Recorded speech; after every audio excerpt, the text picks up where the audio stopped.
I'm Stephen Ibaraki. It is August 5th, 2016. We are at MIT in the office with Silvio Micali, who is being interviewed for the ACM Turing Award Winners Project. Professor Silvio Micali is the 2012 ACM Turing Award recipient and a world-renowned distinguished researcher and professor at MIT. Thank you, Silvio, for coming in and sharing some of your insights today. Thank you, Stephen. It's a real pleasure talking to you. Now, Silvio, we've got a lot to talk about, so we're going to divide it into portions here. So I'm going to first ask about your family background and early life, and then we'll talk about the Turing Award and the research associated with it, followed by your amazing educational journey, which is going to be a lot of fun, and then some broader questions. So first of all, starting with your family background, can you give us your family history? And I'm really also interested in your parents' background as well. All right. So I was born in Palermo, in Sicily. We were a family of four. My parents, Giovanni and Francesca, and my 1.5-year younger sister, Aurea. It was a traditional family by the standard of the time. My father was the only one who worked outside the home. He was a civil law judge, and actually retired as a member of the Corte Suprema di Cassazione of Italy, and he himself was the son of a lawyer and a judge. So I come from a jurist tradition, and a traditional jurist, but somehow if I step out, it was actually with my father's consent and blessing and actually encouragement. So my father was a Machiavellian realist, but also had incredible enthusiasm for science and engineering, and he was convinced that they were going to better the world. In fact, he used to say, we philosophized long enough, look where we are. I think it's the time of science of engineering, and of course he wanted to recruit me to the effort. But not knowing much about science and engineering, so he had the technique, when I was very young, he showered me with scientific encyclopedias. He brought me chemist sets. Once when I was 10, we enrolled together in a course by correspondence on electromechanics. So we soldered together, we created new compounds on the kitchen table, and etc. But I must say that my performance in all this was very mediocre. So I think I was more of a theorist than anything else, than an experimentalist. So my mother is totally different. She had no trace of realism whatsoever. Her faith in the ultimate good of humanity was supreme. And it took me years and years to somehow shake her very first axiom that somehow very intelligent people are truly good. It took me years to somehow question that. And so she actually gave me really unconditional love, which I was able to take, but also she had an unconditional confidence in my ability, irrespective of evidence and age, which was a little bit harder to take. So both parents were very supportive of me and my sister and our studies, and they were very loving parents, but also they were very demanding. My father had, and still has, unbounded amounts of energies. In some sense, right now, whether we diagnose everything, it would be hyperactive. And his particular kind of hyperactivity came with a demand that everybody else was hyperactive. So if he caught me daydreaming, he started complaining, says, how is this going to better the world?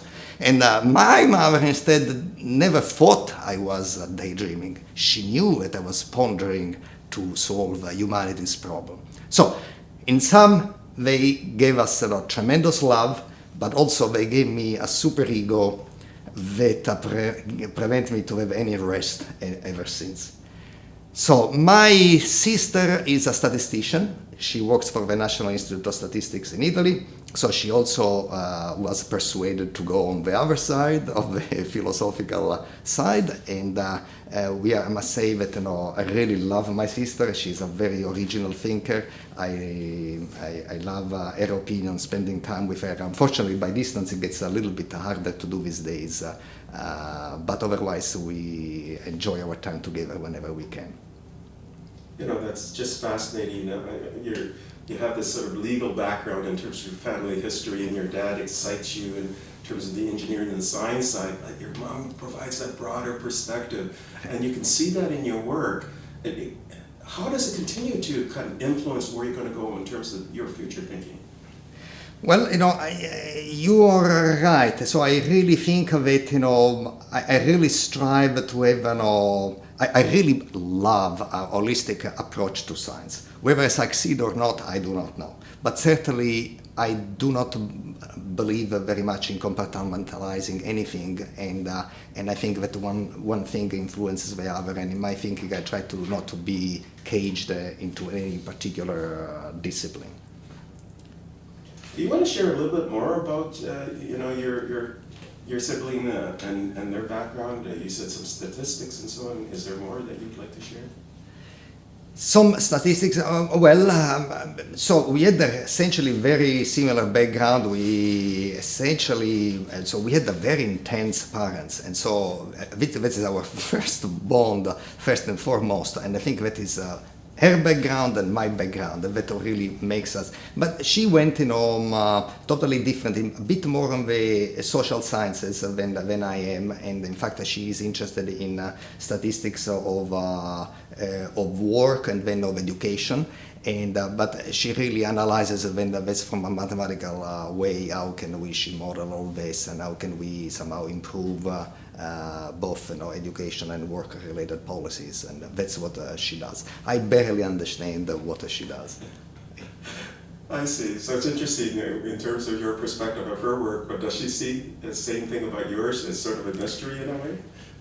I'm saying that so I believe I try to convey what I think to my students, to my peers, to my colleagues, but I come from this perspective that I believe a family should understand you. Family understands you completely, and I believe that I'm very obscure in describing what I do with my family, because I believe that by osmosis they should understand it.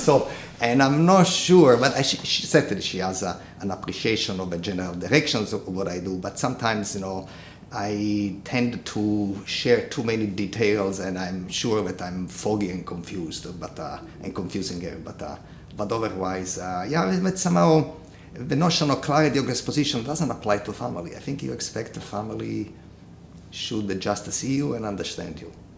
And so when you want to explain the work, that may not be the best approach, perhaps. So I'm afraid that I'm a mystery a little bit to my sister or to my parents in what exactly I do.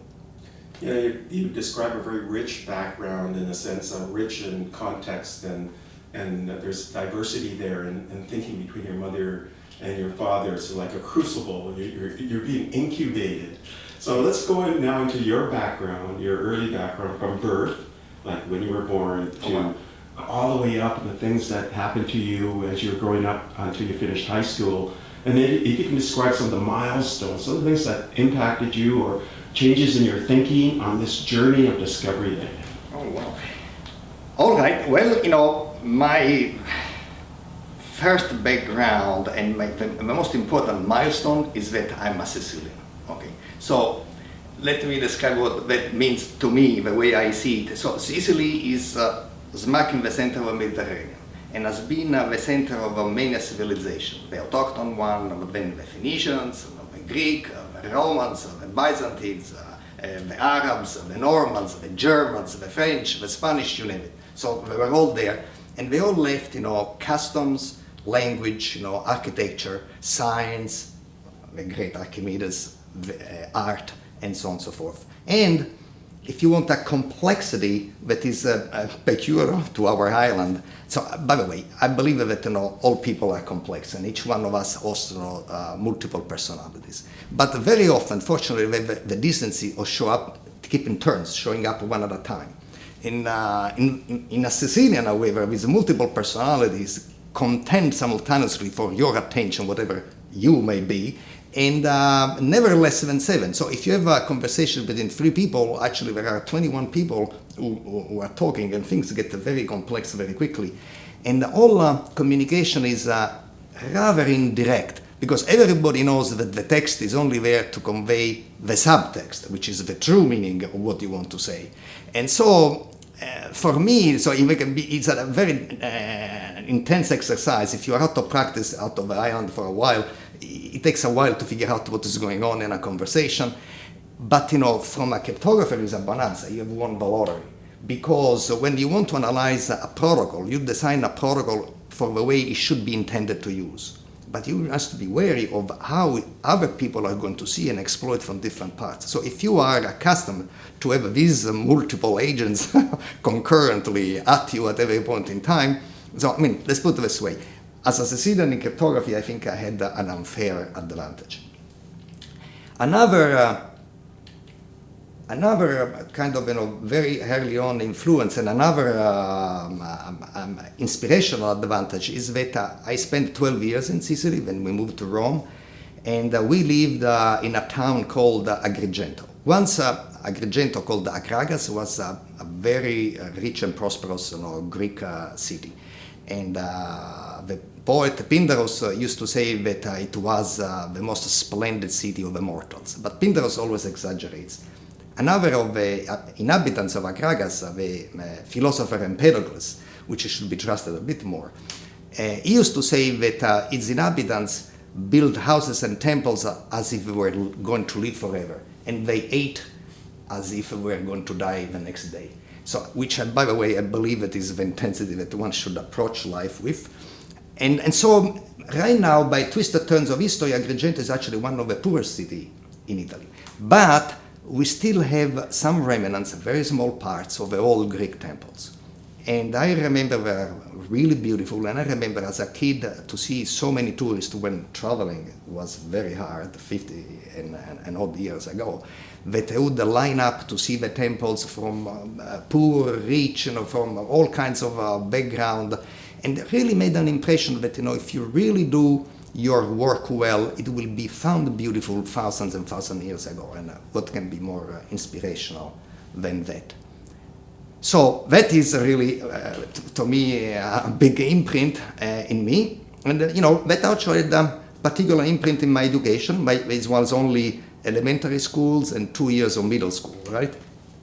But I had some formidable teachers. My elementary school teacher, Professor Sabia, was a phenomenal teacher, perhaps the best teacher I ever had, and I had fabulous teachers. And so he could command a class with very diverse background, very diverse economic conditions, and lift everybody up, and not only teach, but also cause us to have a love of learning. Is really fantastic. And my math teacher in middle school, she couldn't have the time to teach much math, but she did more than that. She taught me the love of mathematical thinking. But also I must say that, given a glorious past and very challenging economic conditions, Sicily these days is not a place where you want to be an entrepreneur, okay? So it's other things are denied to you when you put everything in education. And so you want to have an improvement of yourself, which is not finalized to a profession or anything. It's a kind of a moral imperative. You shall improve yourself, period. If you have nothing else to do, that you should do. And so this particular brand, in some kind of by osmosis, I absorbed, and it took me a while. Education for education's sake, science for science sake. And here at MIT, our motto is mens and manus, mind and hand. And so it took me a while, years and years after being at MIT, to really appreciate that how much, much more science could be when you actually look at application in the context of application and somehow transferring technology and this knowledge to society at large. So that is in Sicily. Then we all moved as a family to Rome, and I acquired a totally new identity. but I kept my old one. So in some sense, once a Sicilian, you are always a Sicilian, and I kept I have a dual nationality, similar to what a citizen from a different ethnic background can have. So I had, I believe, is a gift, is an enrichment. But so I learned to love the Romans so I replaced them with my old Greeks, and the Renaissance was somehow bypassed Sicily. I really learned to love, Baroque architecture. Rome as really the real Baroque.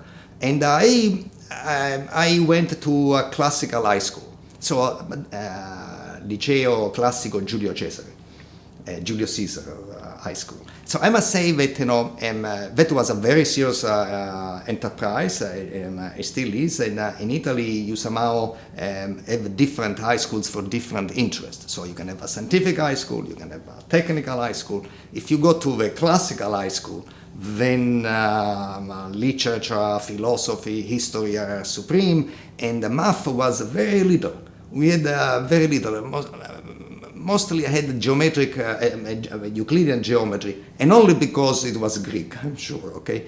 So it was a fantastic period. I believe that, the old saying goes that youth is wasted on the young. In fact, actually, high school is wasted on the high schoolers. Because I remember retrospectively, I wish I was a bit more aware at the time, because, my mom made me breakfast. I went to school, and they start, all these wonderful teachers tell you the best humanities ever done in all kinds of intellectual activities, and you absorb them all, and you like some, mesmerizing, right? So it's not going to happen again. It's too bad I was not totally aware. So by the time it ended, and it was time to go to college, I had to weigh in what I really wanted to do, and I must say that in the first year of the high school, this Euclidean geometry really stuck to my mind. So this notion that a proof, something that happens inside your mind, that can actually help you to establish truth outside your mind, out there in reality, and whatever is true inside here is actually true out there. And the way in which you can actually develop internally this truth was, to me, too much to take. So at that time, despite my classical studies, I really decided to enroll in physics instead, going to the university. So, a really fascinating journey, and it's such a classical education, but given a lot of freedom in some aspects of your education. Just for the historical record, maybe we can get some dates. For example, you were born on... Oh, all right. So I was born October 1354. And then your journey through school, the different sort of milestones from a date standpoint, from your early school to your mid-school to high school. Do you have any dates that you can it gives the audience a bit of a perspective of the time at the time. So, well, now my memory has never been the greatest, so I'm glad that we're keeping at least some record, because if I'm going to look at this, a few years later, I'm going to have already forgotten. So actually I started the first two, so I was born in 54. So when I went to a religious, elementary school for the first 2 years. It was, so at the time, my father thought it was really the best, elementary school there in Agrigento, and actually had a very fond memory of those nuns. They were very dedicated, teaching us, very patient. And all of a sudden, however, it was becoming slower and slower.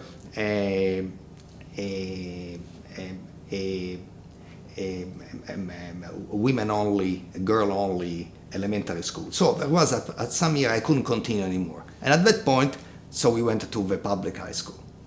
Turns out that the public high school, 3rd, 4th, and 5th elementary school, it was, really an experience. And so we had, this fabulous teacher, Professor Sabia, whom I met, and it was really formative, and whatever it was also was a notion that we learn together, okay? So it was, this guy's job was to allow the people who could do more to do more, but not to forget anybody and bring up everybody and make sure that everybody collaborated. So I must say that was really a lesson for life. I really believe that science is really a collective enterprise. And even though we did very little science, that this notion that, is not an individual uplifting, but that is a collective societal effort, I would put it there. Third, fourth, and fifth elementary school. Extraordinary teacher. And so for the rest, is, I don't know, middle school also there, it starts when you are 7, 8, and 9, right? So that is roughly the year you spend there. And I remember it was very rigorous, very much, dissecting poetry, verses. It was a very intense and also very, very beautiful. So also, in a town in which, there are no many ways, economic ways to advance yourself. The profession of a teacher is you are really an authority. You're respected, by the entire community. Is a little bit of that fact, and really put, to me, an attention of that certainly made an impression on me one way or another. At the end, I chose an academic career and teaching as a profession. So even that was a very. But dates, we stopped at elementary schools. And then we went when I was 12. I went to Rome, right? And then I was there. And I was in high school until I was 18. So 1 year of middle school I was in Rome, and then the other 5 years, the high school in Italy takes 5 years, and I was in this Liceo Classico. And so when at 18 years old, then I stopped high school and then went to college and enrolling in physics, as I was telling you. Silvio, you've got this interesting sort of passage of time in your early education. Were there moments in that time period and in your early life where you go, wow, that really kind of, looking back, you think, wow, that really shaped me. Now, you mentioned this one very inspiring teacher who also taught you to collaborate but was inclusive and sort of shapes, even today, the way you work in science, this sort of collaborative process, and gets you to think about the possibilities. Were there other little sort of triggers that happened when you were very young where you think, that changed my life in some aspect? I believe that I must say, so yes, there was some math problems that, somehow that I was trying, try to get, but they were very elementary, but I'm saying that I took, some effort to prove something myself when I was 12 years old, very elementary things, but somehow I really felt, this love for mathematics, but I'm a very vague memory, and by the way, certain times I can trace, so here it is, here, and certain times I don't trace, and I think that actually my keeping, a very foggy memory is what actually helps me relate things. So very often, because in the fog, I don't know, many things are identifiable and things are much more fluent and you can see. So I don't, I believe I've honestly told you everything that I really remember to be those things, but nothing that I can just put, a particular. Well, one thing actually, but again, it was not a moment. It was, in that, I felt that very often my father had a very ethical agenda, and he was really totally afraid, and never mind what. And I wanted to push the boundary. I think about say 10 or something. He says, "Daddy, is this legal?" He says, "Why do you want to do that?" He says, "Well, I'm not saying I want to do it. I just want to know, is this legal according to our legal system? So you want to do that, you should never do it. So I'm not saying, I just want to know. So is it legal? No. So I sense that at that point, it was not an opinion pro veritate in favor of the truth, but actually a way to influence me. And so then I developed various schemes whenever I felt he went into this, ethical mode to extract the truth out of him. And, as a kid, it depended on the parents to do the truth. And my father wanted to be truthful, but he had also this coloration of ethical behavior. And I really felt that I had to be careful in catching which was which.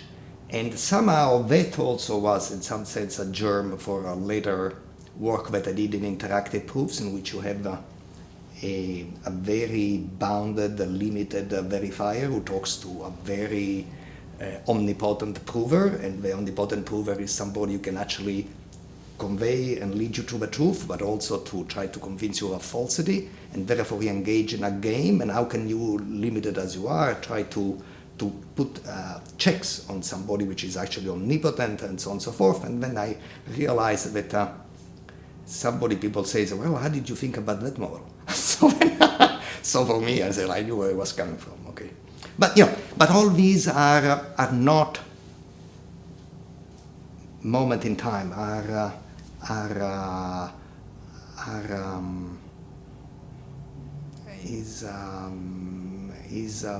these are foggy and necessarily foggy memory. Necessarily because I really believe that if things are totally distinct, things are separate. And if you want to keep it together, you must blur them a little bit. So my memory is purposely blurred. So your memory is has these sort of shades that are evolving so that you can do more of its associative reasoning. Right, I think so, yes. Yeah. I think, at least, I think that's what I'm doing. Yeah, and that's sort of the basis of your genius and all the accomplishments now. We have another question in terms of your family, and this is your current family. Can you talk about your current family, your children, your wife, how and where you met, and more that you want to share? I'm sure that they want me to share much less that I'm going to share. So, I met my wife, my beautiful wife, Daniela, I should say, and here in Cambridge. And somehow she is actually a legal scholar. She teaches law at Boston University. And interesting enough, her parents, both of them were math teachers at a high school. So in some sense, we have totally complementary background, right? So, and she's from a region of Italy, Bari and Puglia, which is actually really the homeland of Romanic architecture, the pinnacle of Romanic architecture. And actually, when we really understood that we had a romantic feeling for one another, when we were actually able to stand alone, sit alone in the Cathedral of Trani, which is a Romanic cathedral, absolutely stunning, beautiful. And I must say that at that point, without taking anything away from Daniela, if you are in the Cathedral of Trani, which is not on the coast, is on a platform on the sea, mesmerizing. It's so moving that you could almost feel in love with anybody. So if you ever want to go and see the Cathedral of Trani, make sure you are in the right company. Okay, and then we trace actually our movements after getting married and so on and so forth, and we discovered that we actually followed each other very often to almost to the same city and the same square by missing each other for a day or so, in Bari, in Gallipoli, in Otranto, and even in Cambridge, because she took her master from Harvard and then went back for a PhD in Italy. And so, but we avoided to find each other. But it was meant to be because we met at a party of a common friend from Mexico, and somehow I was immediately taken by her, and in my excitement I even misheard her name, so I didn't understand that she was an Italian name, but I addressed her in English, and because her English is so much better than mine, I understood that she was not American, but I thought she was British. But in any case, she couldn't say a word because despite my inner sensors giving me signals, stop, I start talking, and I knew that I had to stop. But, well, can I say, at least I must not have made a bad impression, or at least I was honest. I mean, what you see is what you get. So I must say that she had the guts to marry me, and I'm very, very happy that she did. We have two wonderful kids, Enrico and Stefano. Stefano is the oldest. They are 1.5 years apart. They are both bilingual. Stefano is on the autistic spectrum. He has an incredible, perfect pitch. He can learn to play an instrument without any instructions alone. He can go through a forest or a labyrinth without never being lost. But certain other things are actually very hard to him. And on those, he works with a drive and a perseverance that not even my father could have. So he's really remarkable. So very optimistic and very energetic, very happy kid. Right now he's interning for the Boston Duck Tour, that I don't know if you know what they are. Is essentially an amphibious vehicle that they show you the town, and then because we are actually a river town, when you plunge into the river and they show the town from the river. And so he's very happy about that, also because this job comes with a side benefit of taking free rides, and he was their most enthusiastic customer before, so he's very happy. He's now going to learn cooking. He's enrolling into a baking class, so I'm exercising already in seeing all those pounds coming my way. So my other son, Enrico, he would hate me to say that, so I'm going to say it very briefly, not to go back. I think he's really a science at heart, and more than that, I think he's a theoretician. He would reject the label. And he's interested in biology and computer science, but he thinks he wants to start with computer science because he thinks that for computer science it's easier to go into other fields than the other way around. And, he's actually coming to MIT this fall. So whatever I did, I must not have prevented him from accepting to coming at MIT. But besides that, I'm afraid that I'm harder with both kids, because it is in my genes, and I hope that they can understand at some point in time that I meant well, but in any case, they will not like me to talk about them, so I better stop here. It's interesting you said that your kids will think you're hard on them, and you say you're hard on them. Your dad was hard on you. So there's some roots there. Right? Yes, it was hard, but I mean, again, in a very loving way. But right. My father was a very intense person, and in different ways, so was my mother. So in some sense, he couldn't see somebody whom he loved, never mind his children, do mistakes. Because he had to say the notion that you learn from your own mistake was not in the cards, right? And I must say that I see that despite my conscious efforts, I'm the same. But look what's happened with you. Turing Award winner. I mean, Well, I wish my kids the best, but it's going to be if I contribute by being hard, then it will be an easy thing. I think, in any case, I hope I'm not too hard. Now, I'm just going to ask a couple more questions about your family, but I'm going to reverse it. Okay. And that is, what do you think amazes? Why does your wife think you're amazing? Why is she? How would you think she describes you in terms of the things that she thinks are magnificent in you? And then I would say the same thing with your children. Why would they say, you know what, Silvio is great for these reasons?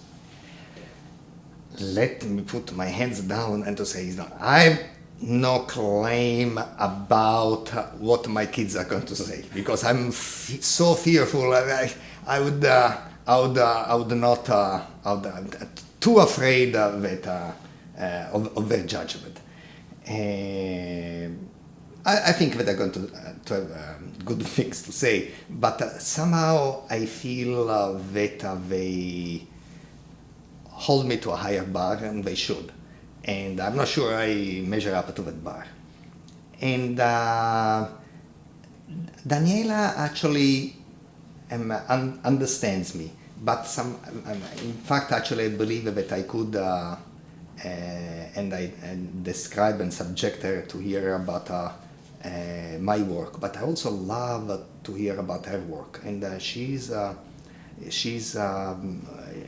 very original thinker, and somehow she struggles because she thinks that in law, scholarship rather than originality should be prized. So she always feels, that she should be doing things differently. And instead, I find it very insightful, everything she says. I have a little bit of experience in law, at least by the distance, to appreciate that the insight into society and really the law itself that she has.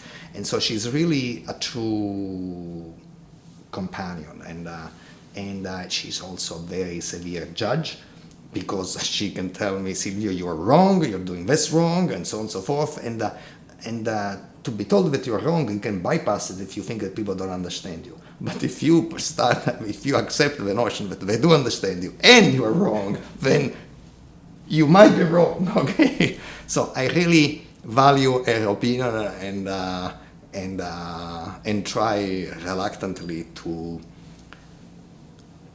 change myself in the way she suggests I do change. So Silvio, we'll now talk about your Turing Award and some aspects of your research. Now, when did you hear about this extraordinary honor that is the recipient of the Turing Award, which is widely regarded as the Nobel Prize in Computing, and this was the 2012 Turing Award. How did you feel at the time? What was the reaction of your colleagues, your family, and more? Oh, okay. So first of all, how it happened, it was the weekend before President Day, and actually we organized a ski trip with Shafi's family, so it was very purely coincidental. Think about that, and because we won the Turing Award together, and so the telephone rang, and Dr. Reddy informed me of that, and how do I feel? How did I feel? I felt good. So first of all, I must say I was always very proud of the work, so that certainly I felt good that it was recognized. But I also felt good that it was the work together with Shafi got recognized, because the two of us really worked very intensively together, and overcoming many rejections, difficulties, scientific hurdles, and we were trying to put together a theory of interaction. And to interact, you need to be two at least, right? And so we really, I really felt it was only proper that, in fact, further frosting on the cake, that we got it together. And I must say that our people's reaction was, happy to say, very, very positive, very enthusiastic, and very moving to see this, particularly from the colleagues. We are in theoretical computer science, a very closely knit community, so I put a premium on what the colleagues says, and I'd say my mother wasn't surprised. She always knew. So, but they were very happy, my parents too. So it was, I felt it was, it's very good. So part certainly of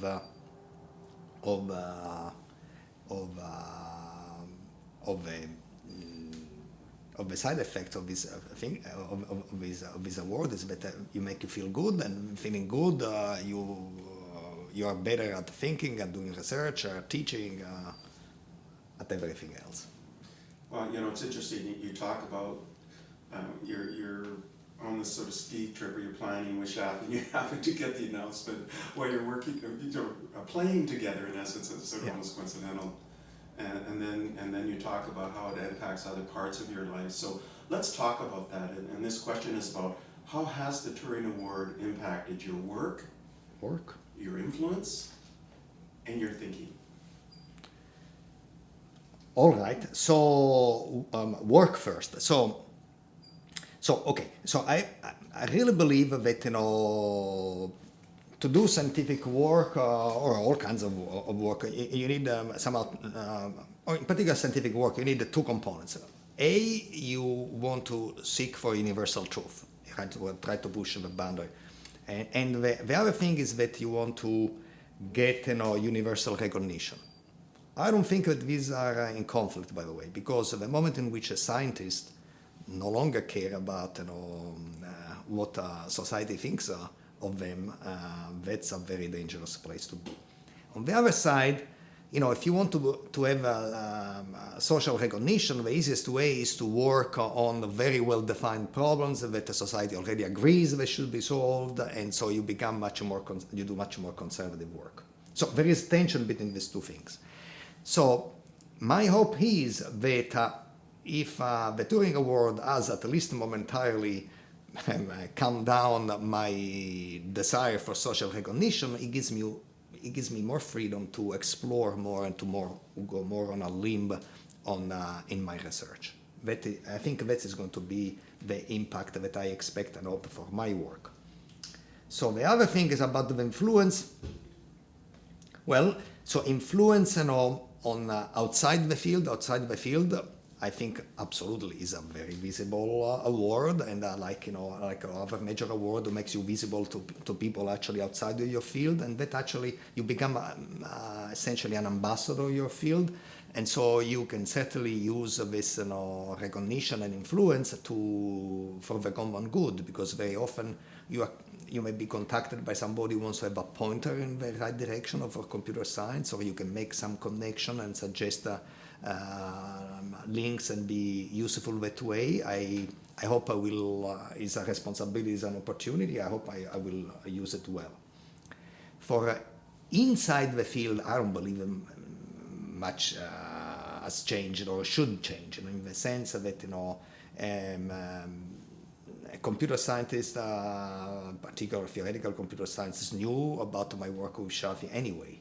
And in a true scientific field, there is no such a thing like proof by authority, right? I mean, so I expect, and it's actually good to be so, that our colleagues will continue to judge us with very high standards. And from this point of view, there is no influence at all. And so the influence on me, I was saying, is good because it's a boost, right? It's not an immediate boost, sometimes you have a down time first, but then eventually it's a boost, and if you have more energy, you can put it to work, with renewed enthusiasm in your research and scientific activity. So I think that will be the influence that it is going to have on me in particular. Yeah. I'm reflecting upon your answer and your work, and it sounds like there's problems out there that people have worked on a long time, and that's true of all researchers. They have to work on these sort of classical old problems, and they can get a lot of recognition for that. But what I'm hearing is that getting the Turing Award allows you to work on more novel issues, or maybe things that would be considered risky for a young researcher. Absolutely. It gives you freedom. Yes. Can you talk more about that freedom? So absolutely. So by the way, I want to make the premise that my co-recipients of the Turing Award, they didn't get it for modeling old problems. So they all were path breakers in their own ways in the different directions.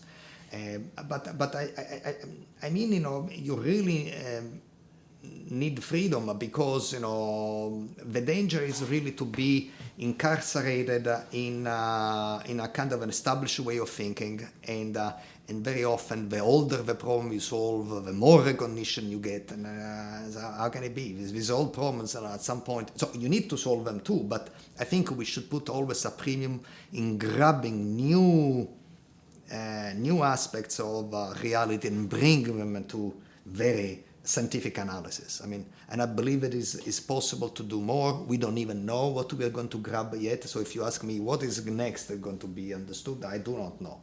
But I believe that that's how we really measure improvements, and so in which we extend scientific thinking to parts of life and that we didn't think were amenable to rational analysis or very secure analysis, and this.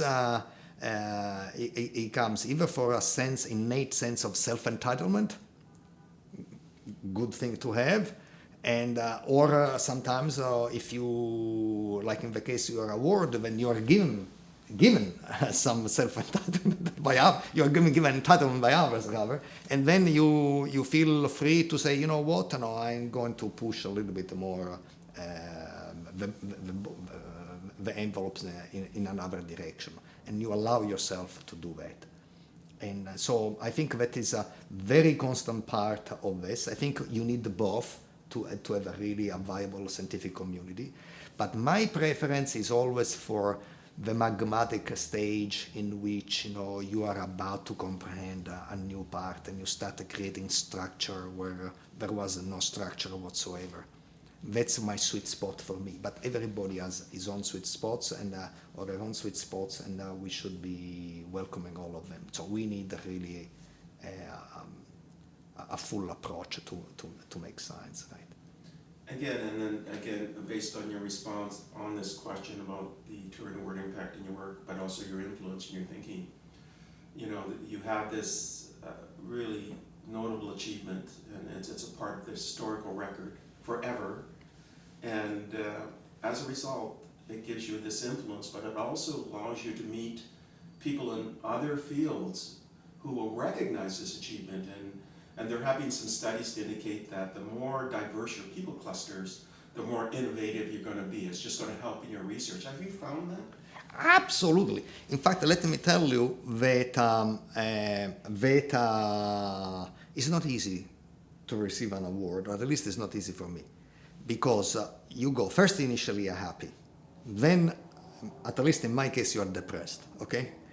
And the third thing is that finally, at some point, so you have to interact with other people who got the award, the similar award. There is an occasion in which you are brought together, and at that point, and actually, you get back of enthusiasm again. Because all of a sudden you find people that have a totally different interest from you, and you start having a very good person-to-person conversation. What are your goals? What is your field? And then he says, and then you see how they approach it, how they want to go about it to achieve their goal, right? And it is very inspiring, I must say, and you feel really energized about this. So that is the third stage. In which, and also, you made a few friends, and if you need that there may be some help, you know whom to ask, right?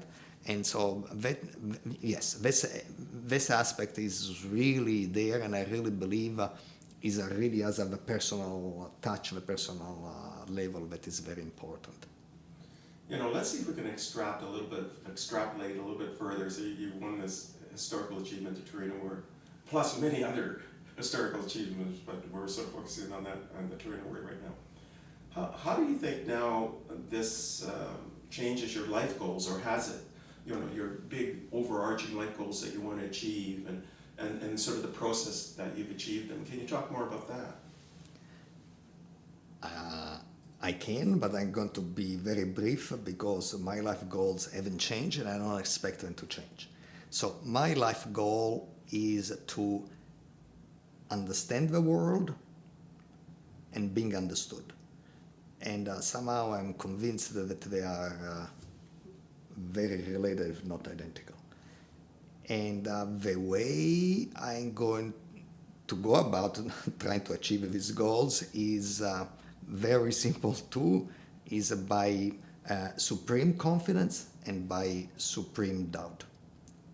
And you need both. That's the best that's what I have done, and I've, barring emergencies, that's what I plan to continue doing. So, you mentioned supreme confidence and supreme doubt. is the doubt that causes you to ask questions and continue to think about problems? What is the doubt? How does that help? Oh, well, so let's deal with confidence first. So I mean, if you have no confidence, you cannot do things of value. So somehow you must bootstrap yourself. You must say, I can do it. Okay, so if you don't have that, then it's very hard to start any journey. However, the doubt is very important, but I mean perhaps in a different sense. So because if you don't have any doubt in your ability of achieving the goal you set up for yourself, then you're not pushing yourself hard enough. So what you want to do is to get the perfect spot in which, will I be able to, and things. That's the level I wish to operate. So I think that's sort of some profound statements that you put out, and we're just fascinated. And I've done these interviews for a long time, since the 1980s, and I've done over 1,000. And you come out with these amazing statements that I think will live forever. So just very deep thought. So let's talk more about the work that led to the Turing Award. You wrote this, or co-wrote one of the most influential papers in computing science on probabilistic encryption as a graduate student in 1983. Can you tell us what led you to write this paper, sort of the journey and the process? Okay.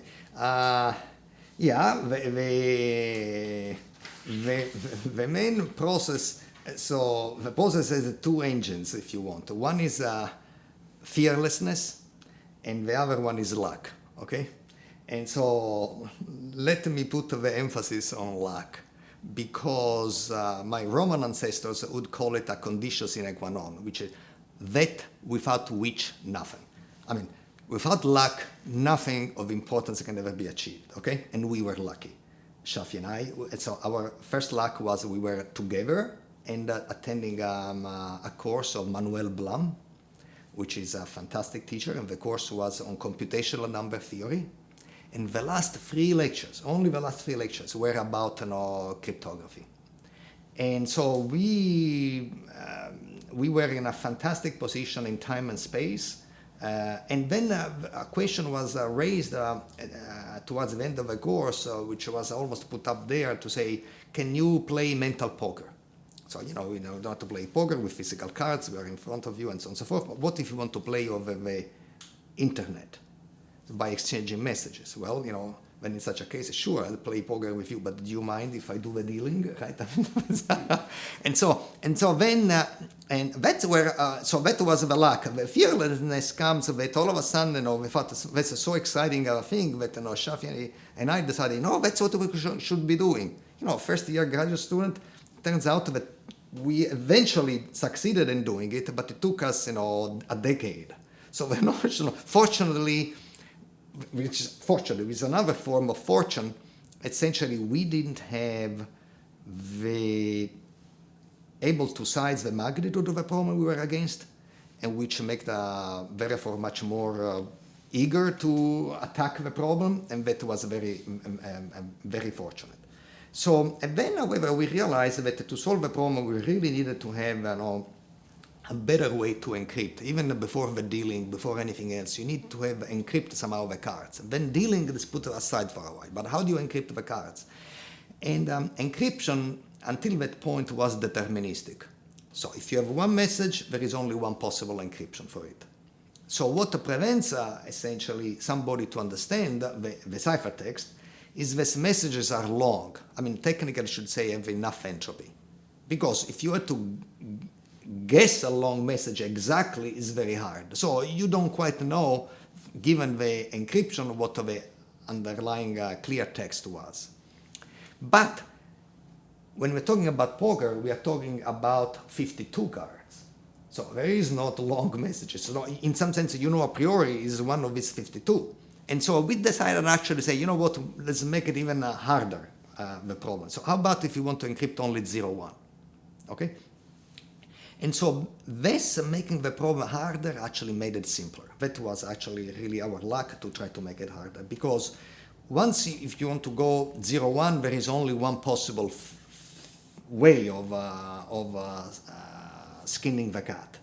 So namely, you must have necessarily a probabilistic way of encrypting. So every bit, every 0, for instance, it must have myriads of ways myriads of encryption of zeros, in which without any secret, you just randomly pick one of them, and that's what you send. Point 2, no matter which ones somebody has picked, to each one of them, you should be able to reconstruct 0, because otherwise you can have no understanding from people.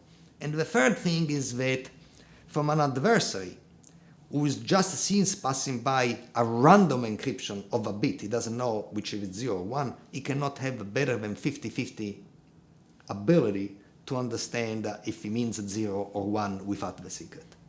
And because assume that the only message is yes or no, and you understand, say, 75% of the time that is a yes, then you can really do damage as an adversary. So it should not be 75, it should not be 60, it should not be 51, it should not be 50.5, it should be 50 plus epsilon with a very, very, very, very small epsilon. And so we decided that that's what we should be focusing on. And tell you the truth, at this point we had the definition, at least for this elementary message space, of what a good encryption ought to be like. If you have the right definition, you are half done. Then there is the rest of the work, and we had to do that too. So the rest of the work says, okay, now I know the properties. Now I must find some way to implement this property. I mean, that's already very good to come up with the right definition, but then you must implement it. And then we had another strike of luck. And that is a luck that somehow maybe favors the young, or at least favors me, and that is ignorance. Ignorance is a form of luck, because what you want to do is that when you know a lot, think about it like a big haystack, okay? So you put all your knowledge into this big pile that you cannot somehow juggle in your mind at the same time. But what you're looking for is the needle, which is how do you implement, given the immensity of whatever you know, the right way to implement the three properties that I just said. But if you are ignorant, so if you have a very few pieces of straw, to find the needle is easy. I mean, you must be lucky because, first of all, the needle has to be among these 4 straw, but it was. So remember, we had a course, it was the first course ever done at Berkeley, I don't know about the rest of the country, on computational number theory. Number theory is one of the oldest subjects of mathematics, but from the computer. So, and we analyzed, a few problems. So essentially, we said, we bet is one of these. And so when you are over there, when you say, we found this problem which was called the quadratic residuosity, which means over the integers, if you ask, say, is 25 a square? Sure it is. Is 5 times 5 is 25, is a square. So is 9 a square? Sure, 3 square is equal to 9. But when you want to do modular arithmetic, so you want to take something and you square it, and I'm skipping various details, and then divided by n, if you want to take a number modulo n, and then look at the remainders, very hard to figure out if something is a square or not. But turns out that if you know the prime factorization of n, which is something not easy to compute, but you can take 2 primes and multiply them, and by definition, you know the prime factorization of this number, then figuring out if something is a square is very easy. But when somebody a number is relatively prime with n, never mind the precise definition, and has Jacobi symbol 1, never mind the 2, then for somebody who does not have the prime factorization of n, seems to us it's very hard to figure out if something is a square modulo n or not. Okay? So we felt, it says, well, it's so simple, it's so beautiful, so stark, it ought to be true. Okay, so we start asking around a few experts that we have in the department in number theory, and say, do you know how to figure out if a number is a square modulo n if you don't know the factorization of n? You say, well, not really, not really, not really. That's it. So at that point, it says, he has to be true.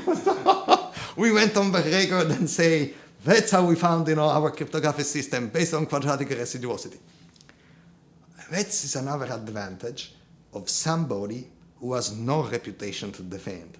Because we were first-year graduate students. If we were wrong, nothing would happen. Assume you have a reputation, then you are much more conservative, right? So, but we were in that spirit that we landed in an island. We had to look around. There seemed to be nobody around. When we put a flag, this island now is the kingdom of Silvio and Shafi. Yeah, that's all. Things were done like this. So, more or less was an act like this. Tell you the truth, so that was our examples, and then if the example would have been proved false in 2-3 months, maybe the whole thing would have collapsed. But it didn't. And in fact, for all as I know, it could be true now, okay? So we were lucky enough. But at this point, even if it's found false, we found many other ways to implement the properties we want, so it wouldn't matter. So it was really a stroke of good luck.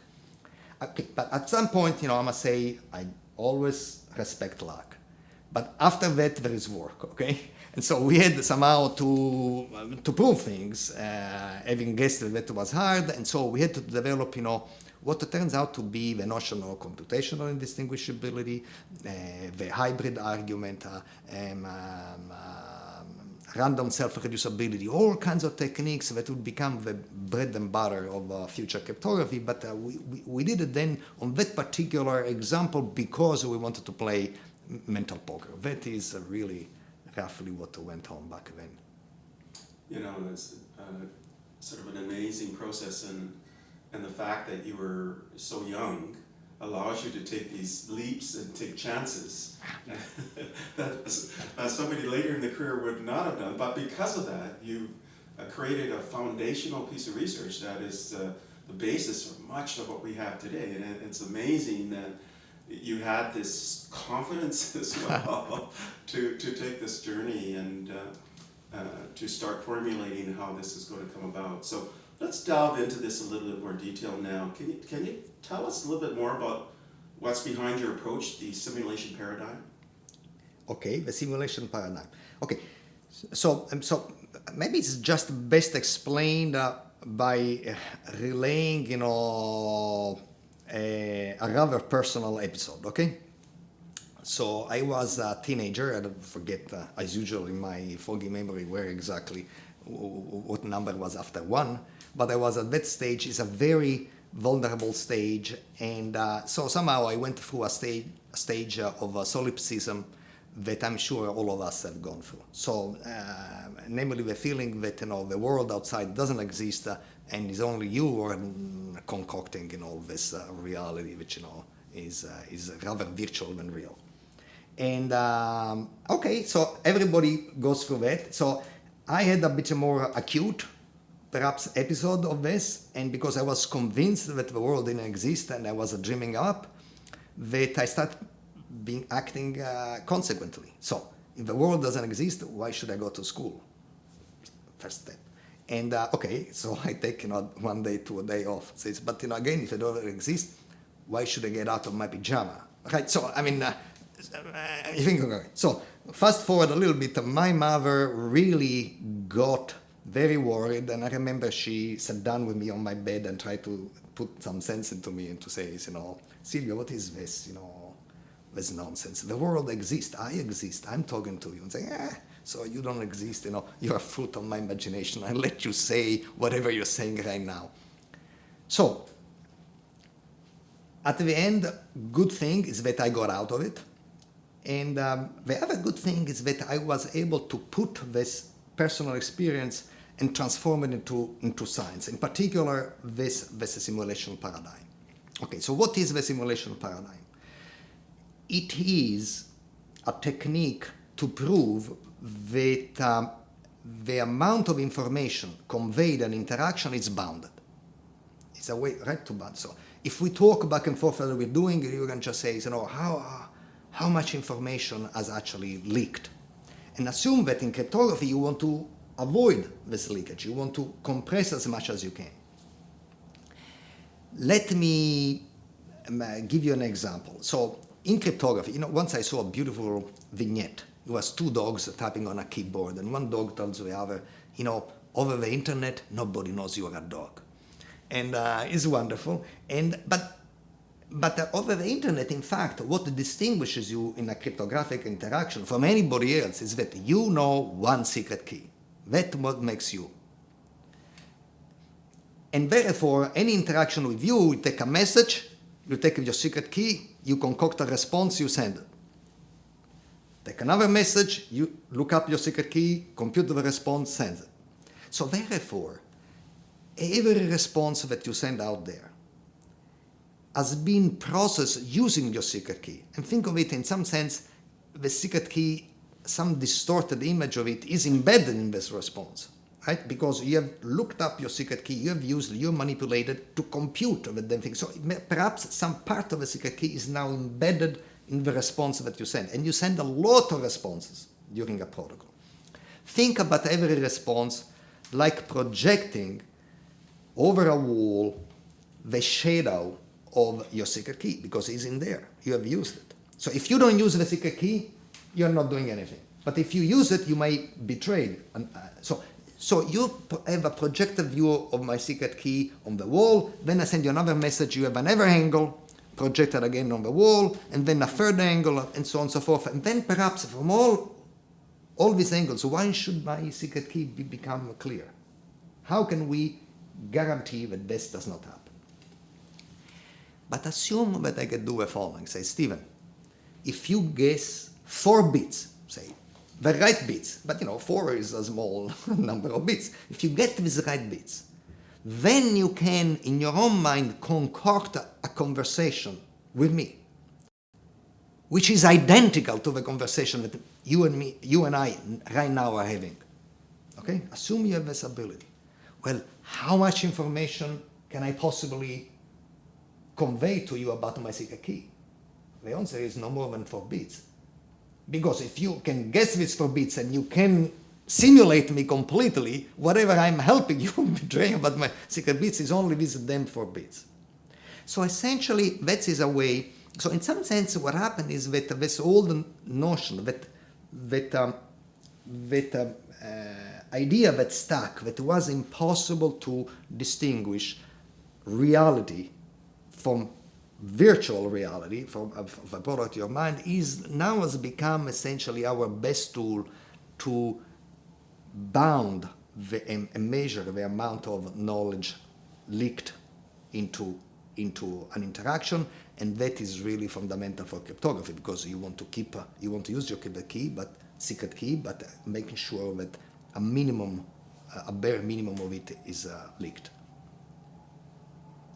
It's a really interesting concept that formed the basis of what we do today, and pretty profound coming out with this approach. And let's continue this sort of journey. Can you now describe your notions around encryption security, such as semantic security, indistinguishability, and how these measures must be met for schemes to provide security across the wide range of cryptography applications? Okay, so let me start with semantic security, okay? I'm a very excitable person, and say, I make an exclamation, say, Mamma mia, right? Okay, say 10% of the time, okay? Start with this, which is believable in my case. So, if somebody says, Silvio has spoken, what does he say? Well, he says, Mamma mia, and you'll be right 10% of the time, just because the only information you have, Silvio has spoken, Mamma mia is what he said, okay? So, let's assume now that not only have spoken, but actually have encrypted what I said and shipped over the internet. Now you have 2 things, not only the notion Silvio has spoken, but also you actually have the ciphertext of what he has said. So if you decide to ignore the ciphertext, right, you can still say, well, it's Mamma mia. You will be right at 10% no matter what, like before. But now if you cryptanalyze the ciphertext, then perhaps your 10%, you can improve it, right? So you can improve it to 15, right? But if you cannot improve it to 15, not to 14, not to 13, not to 13.1, but only to 10.00001, then the encryption is secure. Because in some sense, the presence and the ability to analyze the encryption doesn't give you any advantage on what you knew beforehand about me anyway. Right? That's the idea. of semantic security in a nutshell. So the other indistinguishability is a totally different approach. By the way, so if somebody says about semantic security, could rant and rave and says, what does this mean? This models me like, what am I? A machine who fishes, sentences with some probability. So I'm a human, I have a free will, whatever. Okay, so it says, okay, good. So let's calm down. I have a definition for you too. And the definition is computational indistinguishability. So what is this? This is an operational rather than ontological way of distinguishing two things. So let me, before I get into that, just in case I make it wrong, and to give us some kind of a inkling on what it means, let me paraphrase it. Assume you go to a jewelry store, and you see that it's a beautiful diamond priced at $1 million appropriately. It says, wow, it's a wonderful diamond and things. It's really worth $1 million. Oh, by all means, look at the purity, look at this. This is $1 million diamond. Then your eye got cut on another diamond that looks remarkably similar, but it's priced at $1. So he says, well, this is other diamond, this is $1. So, yeah, but that is a fake diamond. But it looks the same. He goes, oh, of course it looks the same. So, but if you operate with a microscope, it will look the same? Oh, of course it will look the same. If I put, I don't know what you put to the diamonds. If you put in the microwave and when you shake it up, it will react the same way. Oh, of course it will look the same. Listen, no matter what you do, no matter what experiment you can do, whose result you can see in your lifetime, right? Results of experiments that we don't see when the sun is cold, we don't care about those. So anything you could do in a lifetime, it will look the same. And I say, really? Well, do you mind giving me two of the $1 type of diamonds? Because at that point, in what sense are they different? So if I have no experiment that I could do, or my children, or the children of the children can do, that separate two things, shouldn't I be coherent, rationally coherent, and say that maybe I should identify the two things, right? That's computational indistinguishability. So, technically, how you want to put it. Assume that I give it to you two messages, different messages, M and M prime, two different messages. And I'm going to consider all the possible encryption of M. Remember that there is zillions of them, and we select them one out of 100 to encrypt, right? And then I have all the zillions of encryption of M prime. And they ought to be separate because from each one of them you can reconstruct M and M prime. Says, what can a distinguisher of encryption, right, ought to be? Well, in essence, ought to be an algorithm, some procedure, that, given an encryption of M or of M prime, try to tell you which is which. So, in essence, it's a procedure that, given an encryption, spits out 0, 1. And you can interpret 0 as to say, oh, I guess it's from M, and you can interpret 1 and say, oh, this is from M prime. Okay.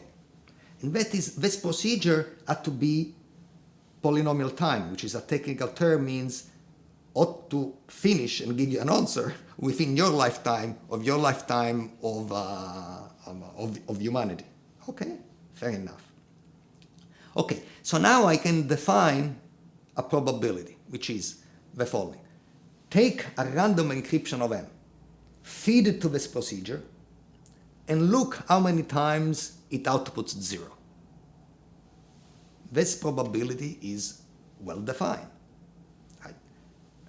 It may be hard to compute, but so I take an encryption of M at random, I feed it to the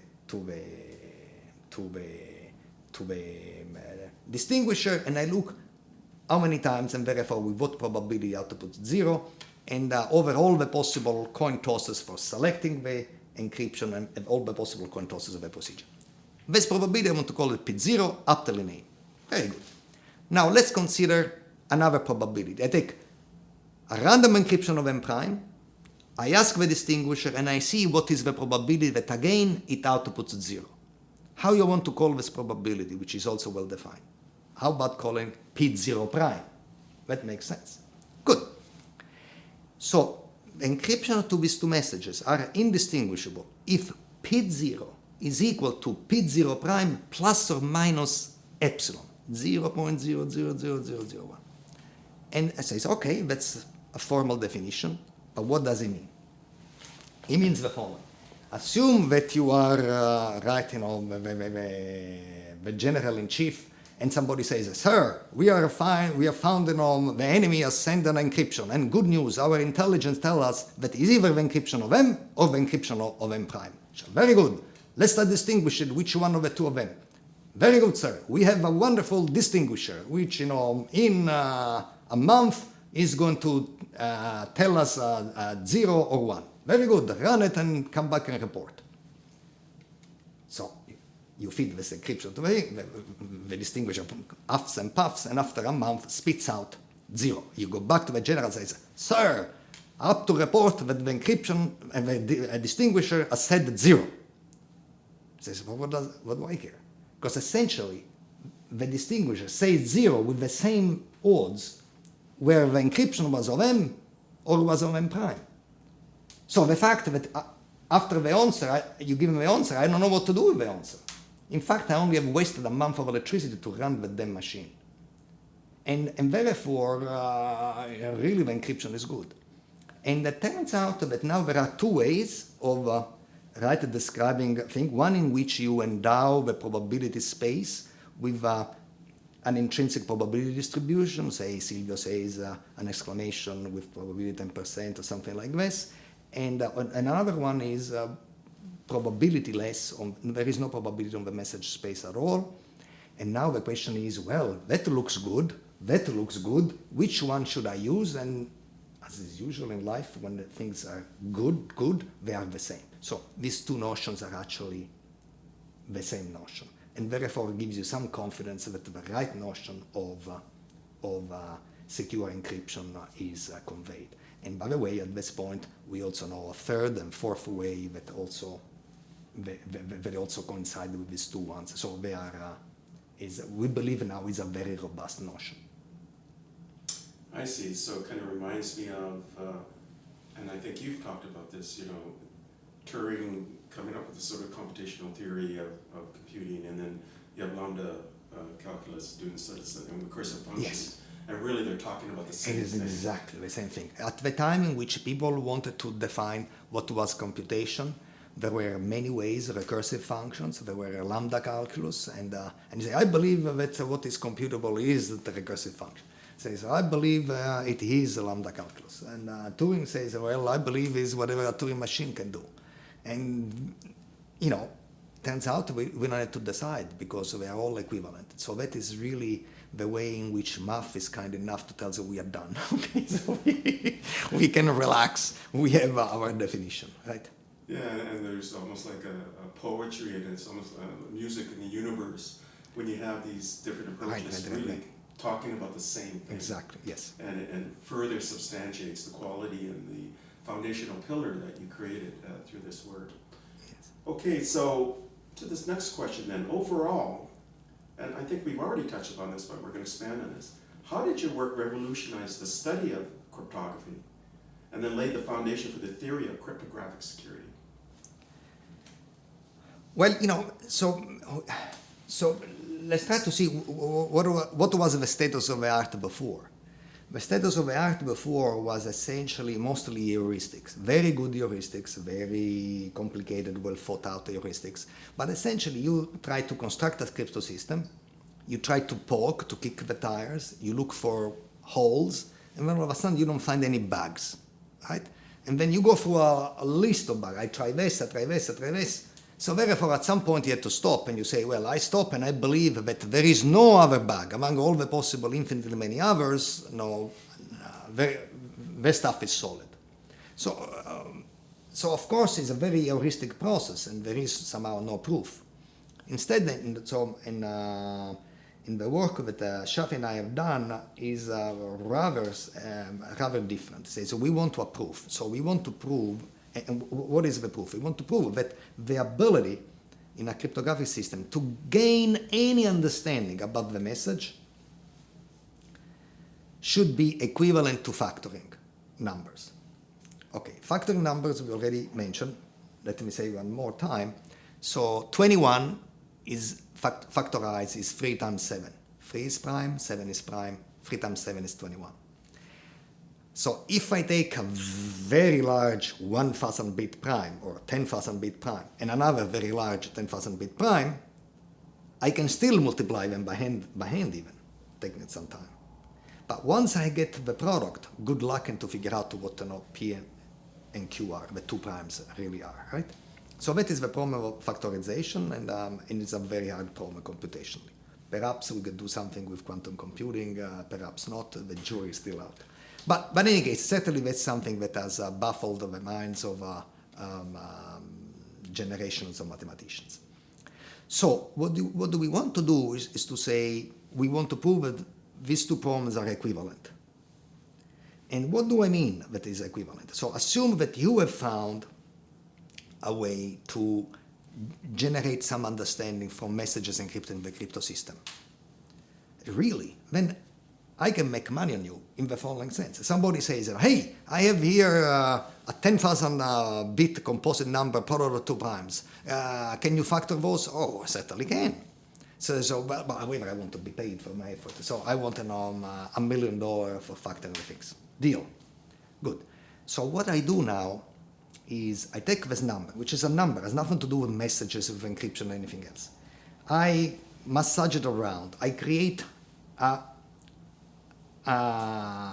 encryption scheme out of it. I take some message myself. I encrypt it. And then I call you, Stephen, hey, I know that you can understand something about messages in this. Could you understand something of this? And he says, and by the way, to reward of your good efforts, I give you $1. Okay, because I want to make money on the other side. And you say, okay, yes. And you give me the answer. Right? So I believe that this message you've done this. Very good. I keep on doing this 2, 3, 4, say 1,000 times, okay? And now you give me 1,000 answers, whatever there is. Then, by theorem, I take this 1,000 answers, and with a little bit more computation, I spit out the primes that multiply in the original challenge that was given, and I collect my $1 million. So essentially is that no matter what you can think you can understand, any procedure, you can very quickly convert it in a procedure that factors primes and nothing else. So it becomes a purely mathematical problem. And tell you the truth, if somebody understands something from an encryption or my conversation, encrypted conversation, because he knows how to factor, he deserves to understand what I'm saying. So that's the thing, that's the new type. And nowadays you want to have this type of proofs, that you want to of equivalence between a pure mathematical problem and the proper understanding. And this, of course, comes with another thing, which is the effort in which you want to model. What does it mean to have an understanding? That's a vague concept, right? So first of all, you must model this so that in a way which is uncontroversial, it becomes that you have understood something, and then you want to have an explicit procedure that says any way to get this understanding is actually a disguised way of factoring numbers. So that is a totally different approach, right? We go from a heuristic approach in which it tells you that there is no other shortcut, there is no other bug, because if there is a bug, then whoever finds this bug also found a very effective, efficient way of factoring numbers. Yeah, so I guess by extension then, you take this heuristic approach, and it's really dependent on a particular kind of technology that exists at the time. If you have a mathematical theoretical base to it, and there's a direct connection between the technique and that math modeling, then no matter the platform, it still should work. Right. So you just mentioned quantum computing. Yes. So what are the implications of quantum computing? Will the work extend to quantum computing? Well, if quantum computing is right, and then based on factoring, it cannot extend by definition. But we could do the same type of reduction. Factoring is a kind of easy to describe, so if you don't mind, I stick to factoring for now. But otherwise, there are other ways, other type of problems to create a crypto system from, in which you still have this equivalence, but the problem you are equivalent to, quantum computing has no claim, at least as yet, about it. So then, therefore, but the whole approach essentially is to go from a heuristic to a proof of equivalence, a rigorous proof of equivalence of the sort. So that is how the game has been changed. That's how the game is played now. If you don't have such a proof of equivalence, people don't take you seriously, any crypto system, right? You must have at least, for one meaty problem, you have to be equivalent to it. Again, just amazing what you've accomplished, and sometimes I think you said that working with Shafi was like working with 7 people or something. Oh, yes, yes. Shafi is an honorary Sicilian.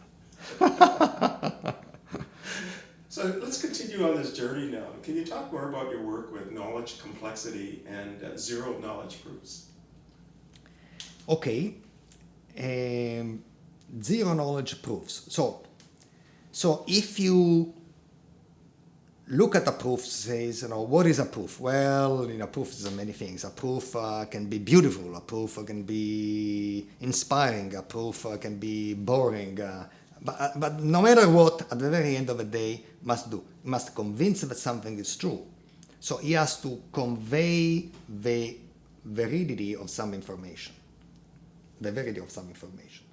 And so zero knowledge proof actually essentially are a way to separate verification, so you can verify the proof is correct, from information, so from the knowledge. So you can verify that the proof is correct, but have no idea about why.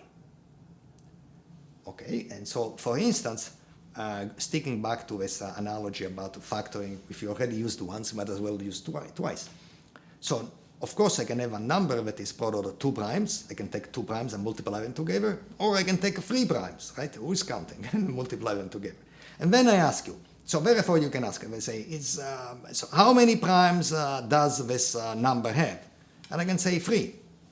You go, well, but this is a declarative statement, right? Do you mind proving it? One way to prove it is, of course, to exhibit prime number 1, prime number 2, prime number 3. What do you do? First you inspect that each one of them is prime, and then you multiply them together and see the product is the number that you had in mind. That is a proof. But that's a proof conveys much more knowledge. It doesn't only convey that the number is product of 3 primes. It conveys exactly why it's product of. It gives you the 3 primes. It gives you all the information you want. A zero knowledge proof is a way to somehow allow you to prove a statement without letting, in a very convincing way, without letting any inkling of why this is so. It's like if the sky opens up and somebody says, this number is product of 3 primes. Okay, when you believe it, you say, more than this, you are actually convinced of it, but you don't gain any more information than the statement itself. That is what a zero knowledge proof is. And so essentially our intuitive notion of a proof, let's say the 2 of them are together, they can actually be totally separated. And then say, but who cares about giving proofs that are so forth? But that actually is the same technology that then you use to merge correctness and privacy. Right? It's very easy. For instance, in an election, you want an election to be correct and private, right? But to have an election correct, say, okay, everybody tells me digitally sign what the vote is. I go on public TV and I say, I have 17 no's and 13 yeses. The no win, okay? And they say, here, right? And then everybody sees the digitally signed piece of paper by the participants and say, this is true. But there is no privacy whatsoever. On the other side, if I want to have privacy, I can just say, what's your vote? Yes. What's your vote?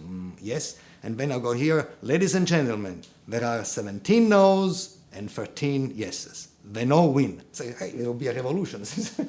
How do I know? So the notion that you can have your cake and eat it too, it can be done. You can actually have both correctness and privacy. So you can actually be sure of the correctness of the tally, and you have no idea about who voted for whom. And you can have them both. And so you can see that this is actually a kind of, an important development in cryptographic theory, right? Because, people love privacy, right? And people love correctness too. If you can actually have both, that's a good deal. It's interesting you talk about this zero knowledge proof, and you have this approver and verifier. And I guess there's implications to that because you can extend that to have maybe a multi-prover situation and verifier, and then that extends to maybe protocols on the internet or something Yes. like that, user protocols. So I guess this question then is, can you talk more about the implications of this work and how it extends to other domains? And you gave an example in terms of elections, but can you talk more about that? Well, let me. Okay, so implication of zero knowledge stuff. Let me give you two ways. One is more mundane than the other. So let's talk about the dating. Okay.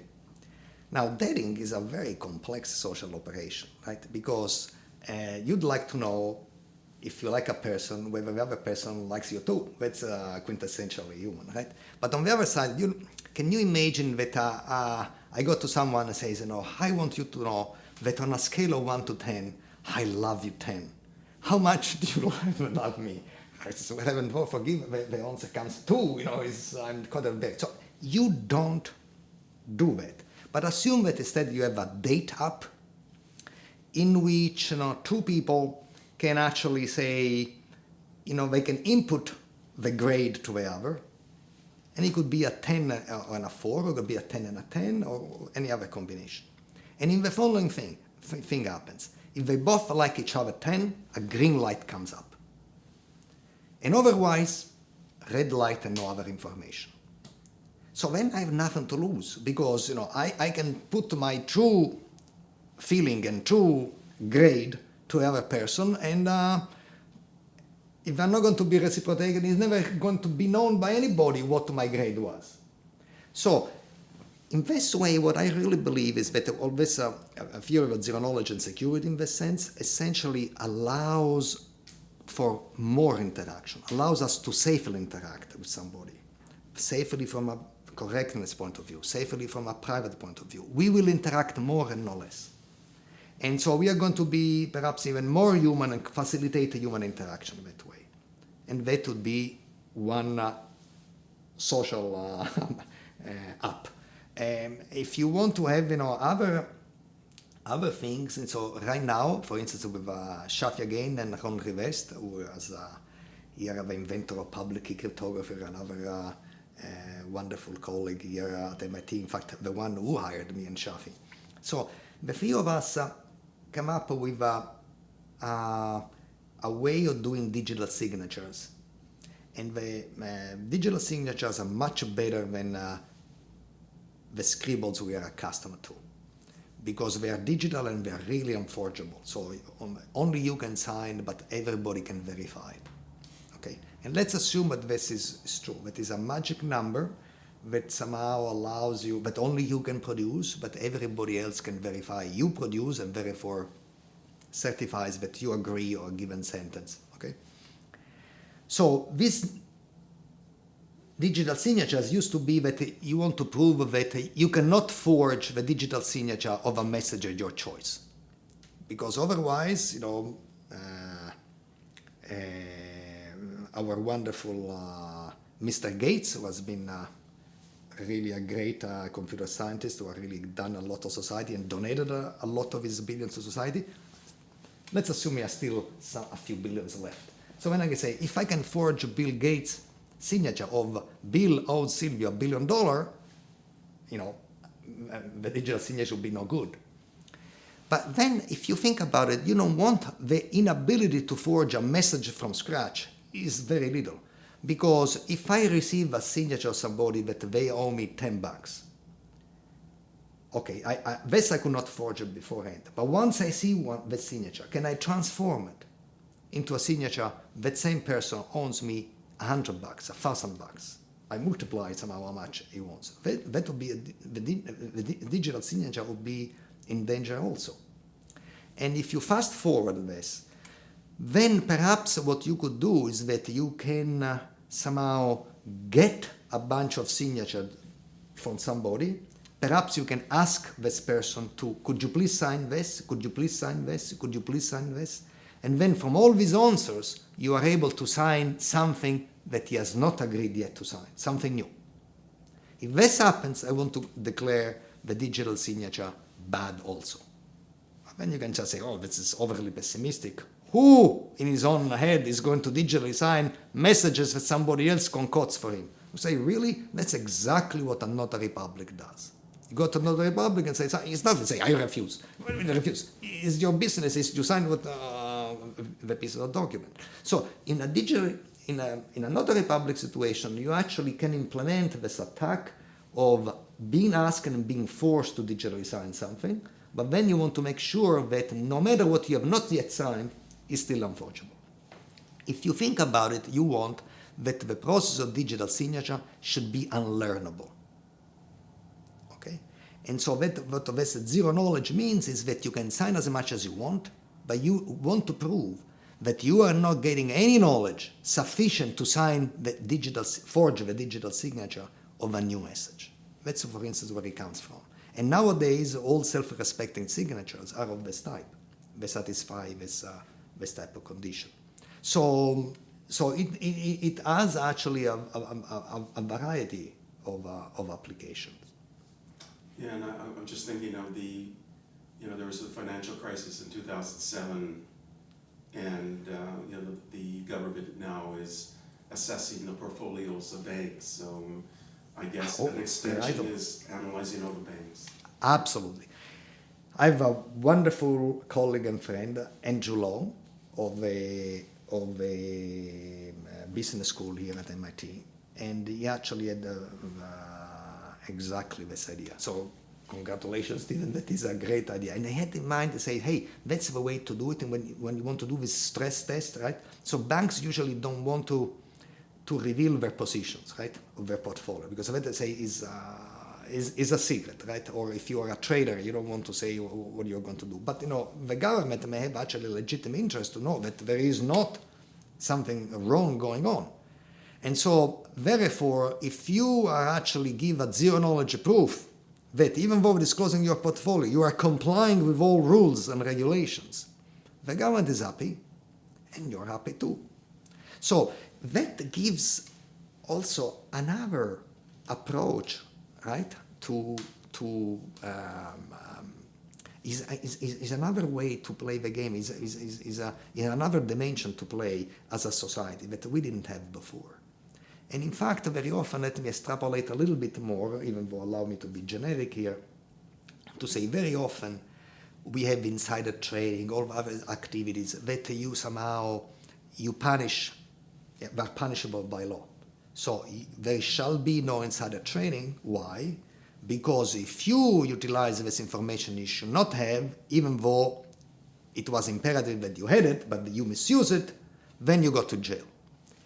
But wouldn't it be better, rather than punishing people, to use these cryptographic and zero-knowledge protocol to say, hey, I can verify whatever I want to verify, but I don't have information. So don't ask me, because I cannot. I would love to inside trade, but I can't, okay? So then forget forbidding, and we go into another realm in which we have to say prevent from the very beginning. And very often, right, in fighting crime, everybody wants to prevent. But then at the end, everybody is forced to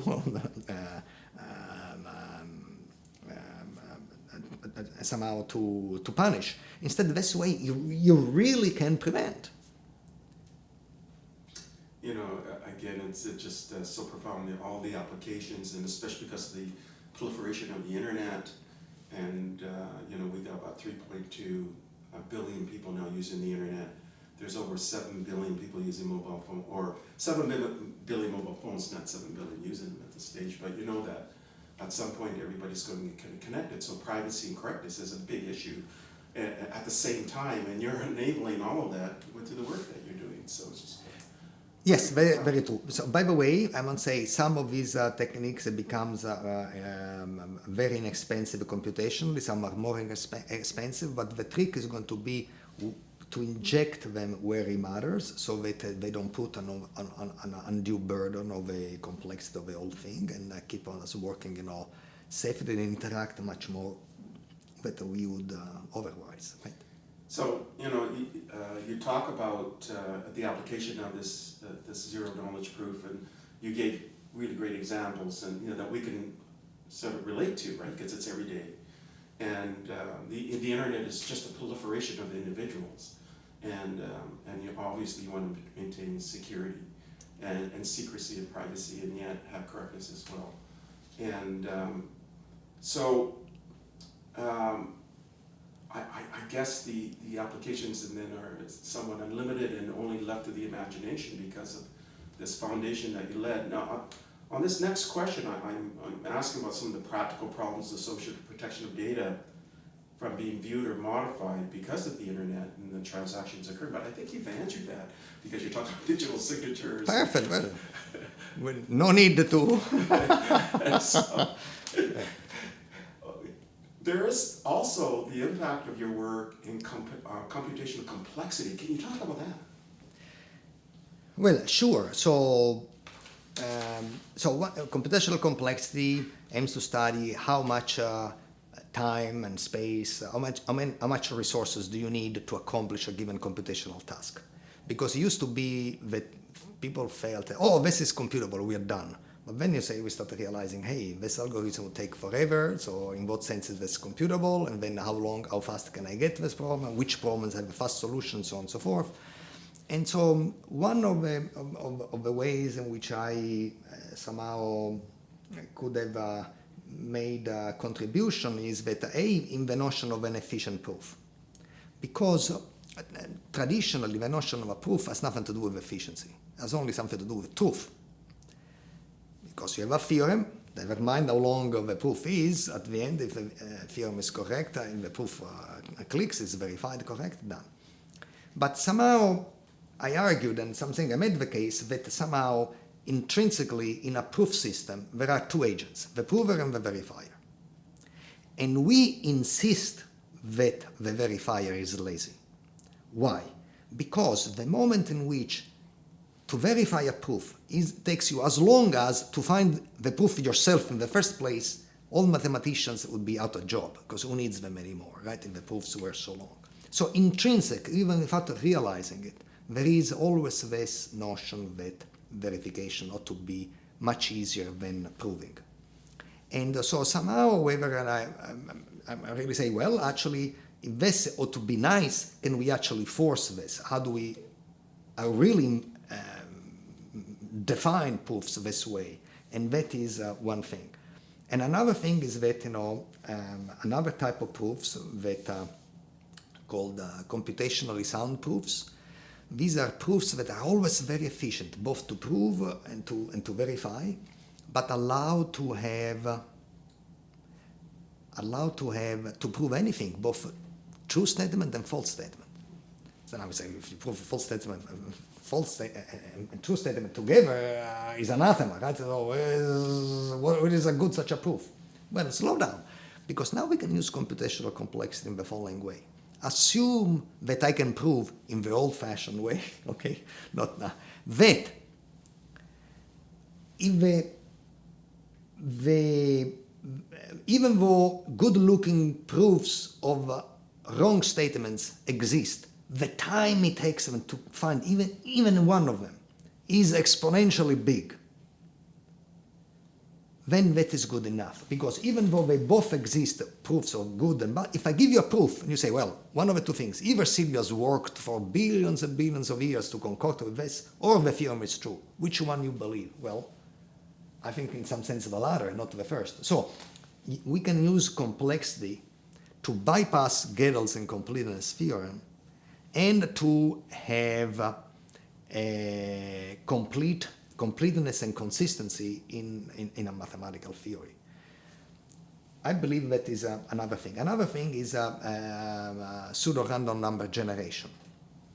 So in some sense in complexity theory, now randomness helps to speed up computation, and so it became very important to figure out if probabilistic computing is really much more powerful than deterministic computing, and the pseudo-random number generation is a way to make somehow to prove that if there is any extra help, extra advantage that randomness gives you is perhaps much smaller than we thought before. So all these could be, complexity theory is a wonderful field, And I believe complexity allows to describe a lot of the things that goes on not only in computation in the universe, and at least in these particular three sectors, what I've done has intersected with complexity theory.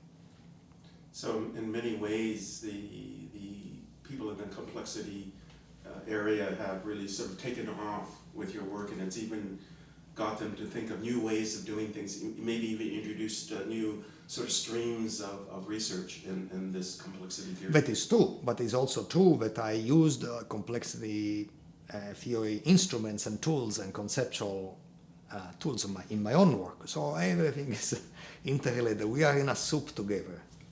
Yeah, and you know, there's this idea of what pseudo-deterministic algorithms. So yes.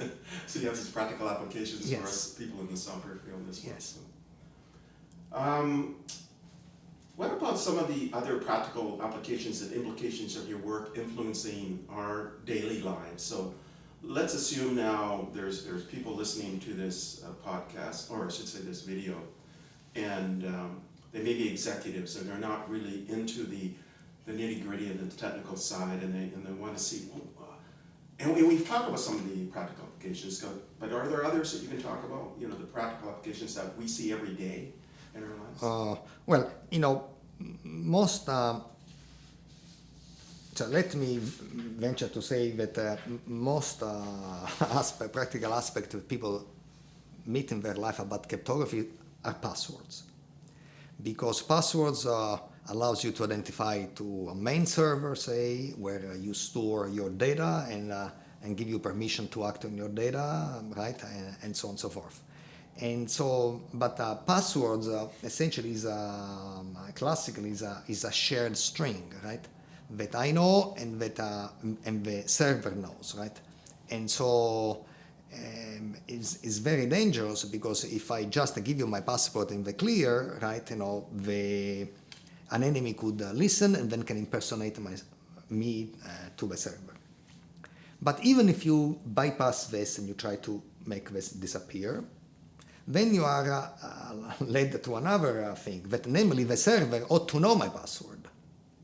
At least, and that in many applications is not good, because for those people who are like me, that once they memorize a password, they use as much as they can. I have plenty of applications which I use the same password. So in principle, anybody on the other side of each one of these applications could impersonate me in the other application, which they shouldn't. And turns out that there is another desideratum that you want in a password, and that is somehow that if I use the password to log in, say, to a server, I don't want any trace that I have actually logged in. So if I, for instance, I sign by giving you the date on which I digitally sign the date, and this works as a password, then you can prove to somebody else, I have Silvio's digital signature that he accesses this database, right? Instead, from this point of view, the perfect password is really a zero-knowledge proof. Because essentially I'm going to tell a server, say, hey, here is the statement of a theorem, right? A still theorem that I concocted myself. I take two large primes, multiply them together and say, theorem, this number is product of two primes. Anybody who can prove it to you, that's me. I authorize you hereby, assign anything you want to access my data, to wire money on my behalf, do anything you want. But so then, well, how do I authenticate in the morning? I just give you a zero-knowledge proof that the theorem is true. And if you think about it, by definition, A, you are convinced that it is me. B, the proof is correct. But the proof is zero knowledge, which means that you don't learn anything anymore but the statement of the theorem. Therefore, could you be able to prove it to somebody else? No. Because if the sky comes open and says, this number is product of three primes, and now you believe it, that doesn't allow you to prove it to somebody else, because right, that is the idea. So this zero-knowledge proof system are really the perfect password, and that is the simplest, most straightforward application that somebody can actually encounter in real life. You know, all of us, when we open up our wallets and there's all these cards and things in there, is there an example, do you think, of the things we carry on, that we carry with us in our everyday lives that uses fundamentally zero-knowledge proofs? Well, some of these zero-knowledge proofs are used behind the curtains to implement a really secure authentication. and yes, over the internet and thing. But I want also for your audience to appreciate one thing, which is very hard, but I'm going to try to do it. So what people apply is not a theorem, but a theory. So you apply, sometimes we are lucky, so you take a zero-knowledge proof, you straightforward, it's a perfect possible system. But the application of what you apply is a theory, is a way of thinking, is a way, so that all the protocols that actually deployed are actually complying with all these other objects, even though they are not, they do not correspond to a theorem. So strange enough, we demand about science that, or particularly mathematics, that the application of a theorem that is wrong. We really have to look about the application of a theory. It's a bit more abstract, but it's more historically true. Well, Silvio, you've taken us on this journey of discovery through the process of getting the Turing Award and the underlying research that led ultimately to the Turing Award, which is a lifetime achievement, outstanding accomplishment, but yet you're still quite young and you have much more to do. But there's other aspects of your research, and can you talk about that? Some of the other research that you've done and their lasting impact, and some of the lessons that you want to share from that research. Well, in terms of other research, I've been doing our research on distributed computation, some on mechanism design, but perhaps, I think, the poor listeners had enough of technical things. So in terms of lessons, I think that, to a young person, I would really strong advice to focus on the problems that motivate you. Really you. And because, I believe that any creative process, whether it is artistic or scientific, ultimately at the core of it, there is a desire to solve an emotional problem that we carry within us from when we were very young. And so we will never tire to solve that problem, because we want to solve that problem. And that, I think that, you're going to get an energy forever, because, you don't need any further motivation. That's the way to go, to really focus on what you care about, deep down. And the other lesson I would say is, technically, would be that try to generalize those examples that really motivate you, because the real life examples are actually messy. There are a lot of details, and all this abundance of details blind us now. And so what you have to do is to somehow back up from the picture until you have a clear and neater picture, and generalizing the picture, and then you back up until you actually drive yourself to a corner. Because a corner man is a very dangerous man, and so you can, as a scientist, be very dangerous if you put yourself in a corner. Because at that point, A, you fight for your life, and B, the problem is either so simplified that you can solve it, or somehow it becomes impossible. So either way, I think you win. And who needs partial victories? So I really believe that generalizing and try to go for the heart of the problem and drive yourself into a corner, that is the right way to go. So what I'm hearing you saying then is that rather than focusing too much on specifics, you start looking at what are the foundations of problems in essence, or what's the underlying reasoning behind it that can apply to many circumstances. If you keep going to the sort of the simpler and simpler context of what it is, you get to a basic truth, a fundamental truth of the world, of science, of nature, and sometimes you may fail in that, but even in failing, you'll learn a lot. But in solving it, of course, you advance the world in some significant way. Yeah, that too. But I must say, actually, the problem sounds simple. Like, for instance, if you take the problem of encryption, I'm sure that if somebody else would have asked the question, says, how do I encrypt a single bit? We would have tried to do, we would have this probabilistic encryption developed earlier. So somehow try to generalizing it, simplifying. Sometimes, I've been trying to apply this principle, but sometimes I've not been able to. And I really realized that somebody else actually made the progress by just backing up and asking a simpler, starker question. Because we think much better when you are on the verge of a cliff and then there is a stark contrast between everything else. Then things becomes clear. Sometimes it becomes clear that it's almost impossible, but occasionally it is not. So how many times do you think you've applied this process, and when did it first start? At what age do you think this idea of backing up to get to this foundation? So I think that actually that very early on, anytime that I had actually a problem that gave me some grief, the only way I knew how to solve it is really to assimilate it and break it down into is isolated is a score component and things. So I again, with my bad memory, I cannot.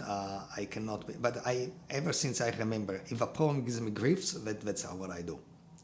And perhaps your solipsism when you were a child is really getting back to a fundamental truth. Right. So let's now switch a little bit and let's talk about your current research interests. What are they? What are your current interests? Well, right now I think it is implementing a public ledger. And that means it's something like, I don't know if you know about Bitcoin and that type of work in which there are somehow we live in a very distributed world. Each one of us sees various chunks of reality. So I can see some transactions, I can see some payments, you can see different transactions, different payments, everybody. And so therefore, we need to have somehow a common knowledge understanding. We need to say, well, never mind, many things have happened, but we must officially declare these are the ones that as a humanity we agree have happened. Okay? And this public ledger is a way essentially to do that, and that would give a lot of clarity in humanity. And I believe that there are some wonderful approaches out there to solve a problem. I mean, they are very much admiring of these very clever ideas, but a clever idea and a beautiful idea doesn't mean that is the idea that really is really sufficient. I believe that there is more to do, and I'd like to try if I can contribute something to this creation of a public ledger. It's interesting, this idea of a public ledger, and I guess then you get to this application through blockchain, and you have the R3 consortium. I guess it's over 40 banks now are working with this, and there's other groups, Hyperledger, another group working in sort of the application of these public ledgers and through blockchain. Do you see other sort of applications of that, and how it can be used, and then the implications of that use? I think other people better than me have already argued for public ledger. So essentially, not only you want to find something which is common knowledge, but also something that is tamper-proof, right? So that you cannot change the history of what has happened after you declare an official history, right? And so this is going to add all kinds of clarities to everything. So, for instance, assume we have a startup, right? And then you do, and you say, hey, if you write this piece of software for me, I give you 1,000 shares, right? I have a piece of paper, I sign it. Somebody else says, if you do this for me, I give you 500 shares, and I sign up. Then suddenly, okay, we won the lottery, Google, Microsoft, whatever, wants to acquire the company. Then the first thing I want to know is that what are the liabilities, who wants shares, right? And that is a very hard to figure out, even in good faith. And somebody else come up with a piece of paper later, which is a disaster, puts a wrench into the lawyer's engines and so on and so forth. So, but essentially, if you have actually a single history in which in all these events that if you have been embedded in this history, then it becomes much clearer what the hell has happened. And so that is going to really simplify a lot of humanity. So let's put it this way. Over the web right now, you can find everything. The truth, true facts, false facts, they're all big, good luck, okay? But very often, never mind the true in the mathematical sense, you really want to say, hey, what are really the facts that ever really happened in this social sense? And you'd love to go to the web and having some very clear sense of this. And I think that we should invest in society more in order to do that. But the way currently this is done, I believe, at least I'm getting, the zest of what various approaches are, but I've not yet found an approach that I'm very happy with. And so therefore I'd like to try my hand to try to see if I can improve these aspects, because I do believe that this is going to play a fundamental role in society and in improving, our lives. And I guess the implications are everything. Everything from cryptocurrencies to smart contracts to titles passing on. Very often, even in third world country, right? A lot of progress cannot be done because you have to bribe everybody to have a title to what it's something you already own. If it's already a public domain, you don't need to bribe anybody else. It could be an anti-corruption. It could be a lot of stuff. It's just fascinating. I know that earlier you had some interest in mechanism design. Is that work continuing? Yeah, that work is continuing, but and I believe it is a beautiful discipline. I arrived very late, in a fair world. I should have learned about mechanism design many years ago, but I didn't. And I was lucky to find people who guide me through it. And because when you come as a later age without proper education, you are very naive, and so you need some help to somehow. And I got some help, some wonderful friends and colleagues, and I continue to do so. Right now, I would like to work on some aspects of mechanism design. But I must confess that I am a monomaniac. And it's very hard, I'm very obsessive, and it's very hard to obsess about two things. So right now this public lecture has somehow caught my imagination, and that's what I want to do. Okay, so public lectures, your focus, just for the purpose of this archive, because we mentioned mechanism design, Yep. Maybe we can just define it so that... design, it's a very cool aspect. So assume that you are a decision maker, okay? And you want to take some decision on behalf of the people of society. You are a mayor of a city, you are a chair of a department, and you want somehow, for instance, maximize your people happiness, right? So you go into a new building. So what do you like? Say, I'd like low floor, sunny exposure. I'd like more square space. So therefore, if you knew what people wanted, you could, as a dictator, somehow optimize collective happiness. Not the happiness of everybody, but collective happiness. But very often, as a decision maker, you are the last one to know what your people want, right? And so therefore you have to ask them what you want. But then it's very tricky, because the moment in which you ask them what they want, people say, oh, so Stephen is going to ask what I want. So I guess he has this algorithm to allocate the resources after I tell him what I want. So let me try to declare a false things, because I know in which direction he wants to go, so to tilt the outcome that is going to be chosen by Stephen in my favor. So you don't get the truth by asking. You get what people want to hear because they think they're going to influence your final decision. And therefore you get the garbage in, garbage out, if you get bad ideas. Right? And so therefore what you want to do is to find a way to elicit correct or correct enough information from the players, who are the ones who really know what they want, so that you can actually take some intelligent and socially optimal or good enough decisions, good enough outcome. So that's, and it's a fascinating field. Well, you talk now about some of your current research interests now with a focus on public ledger. How about your future research interests? And I'm talking further out into the future. What are the things that, I'm kind of intrigued by that. It sounds really interesting. So, Stephen, you ask a very pointed question. I'm going to answer this question if we have a contract that you don't ask me how, okay? Because something that really interests me, but I have very, very little knowledge about and only very limited things to show, is the brain. I believe the brain is a fascinating subject, and I believe the brain has a lot to do with computation, because somehow computation has to be part of our brain. And there are colleagues and friends like Les Valiant was given a much more thought than I have, in fact, actually for years.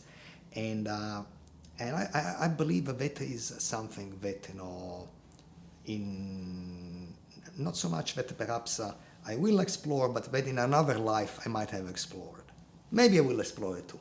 So far I've only, with another colleague of mine, Nishavit, and two students, wonderful students, Gelashvili and Alenzu of ours, we actually found a brain plausible algorithm for compressing information.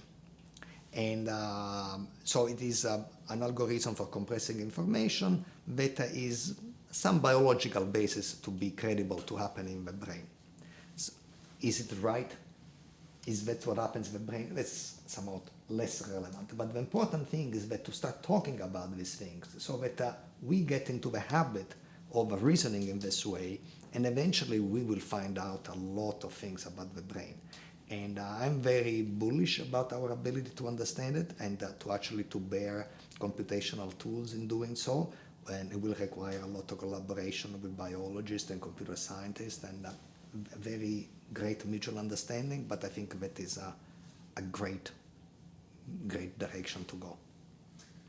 Penrose takes this approach about the brain, and he talks about maybe sort of the quantum aspects of it, microtubules, and there's some other characteristic we don't know, and that creates consciousness, right? And then you have, Daniel Dennett, Consciousness Explained, and he's maybe trying to give it more rational, well, I shouldn't say rational or irrational, but more of a mechanistic kind of point of view, maybe how things come about. Or Descartes with this mind-body philosophical point of view.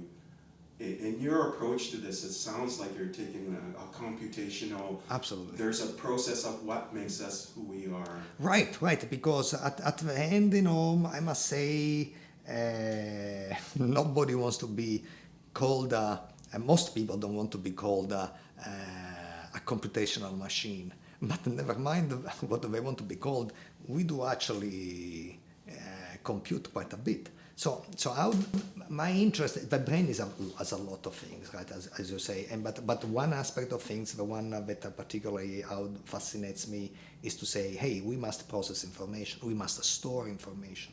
Where do we store it? How do we retrieve it?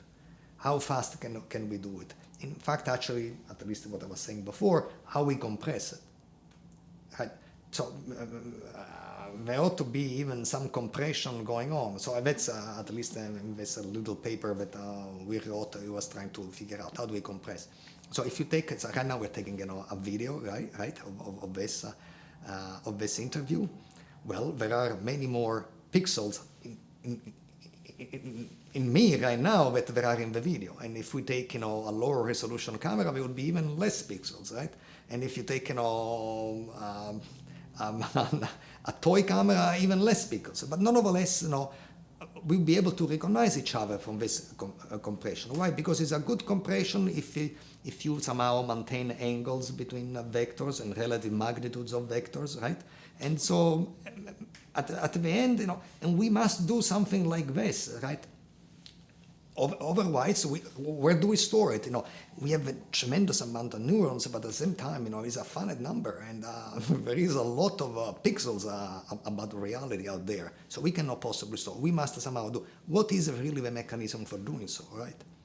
And that is, the brain is about many things, but the ones that at least fascinates me are these actually computational, if you want, aspects of it. So I can see DARPA funding your research because they're working on this memory recording device, right, where you can record your memories and replay it back, and they're doing some early animal studies on that. So, and it definitely has to do with memory, and memory compression would be of interest. Right, but very, very, very challenging. But again, very future. I answered honestly, but I always say, I would not know where to start, and there are other people who are already exploring this before me anyway. Now, since you mentioned the brain, I'm going to introduce another idea. Okay. And it's about an idea you have, because very early on you had this solipsism of reality versus not reality. And what are your views about the universe and the brain? Do you think the universe has all these millions of brains in it, or do you think the universe is a creation of the brain? It's contained within. I mean, do you have some ideas on that?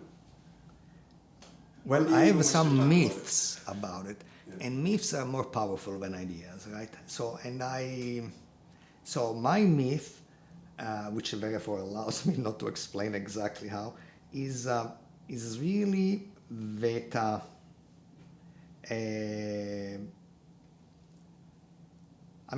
the brain, the universe, and the divine, coincide at the end. So I really believe that, or put it this way, in a more semi-mathematical fashion, I'm saying I really believe that there is a lot of computation going on in the world. Why? Because computation is a human-produced artifact, is a superimposition of our mind on reality. But at the end of the day, the only reality we know is the one that we experience through our brain. So I do believe that computation should play a role in the law of nature. And if we hasn't so far played a role, then we have a wrong model of nature, okay? That's my myth. And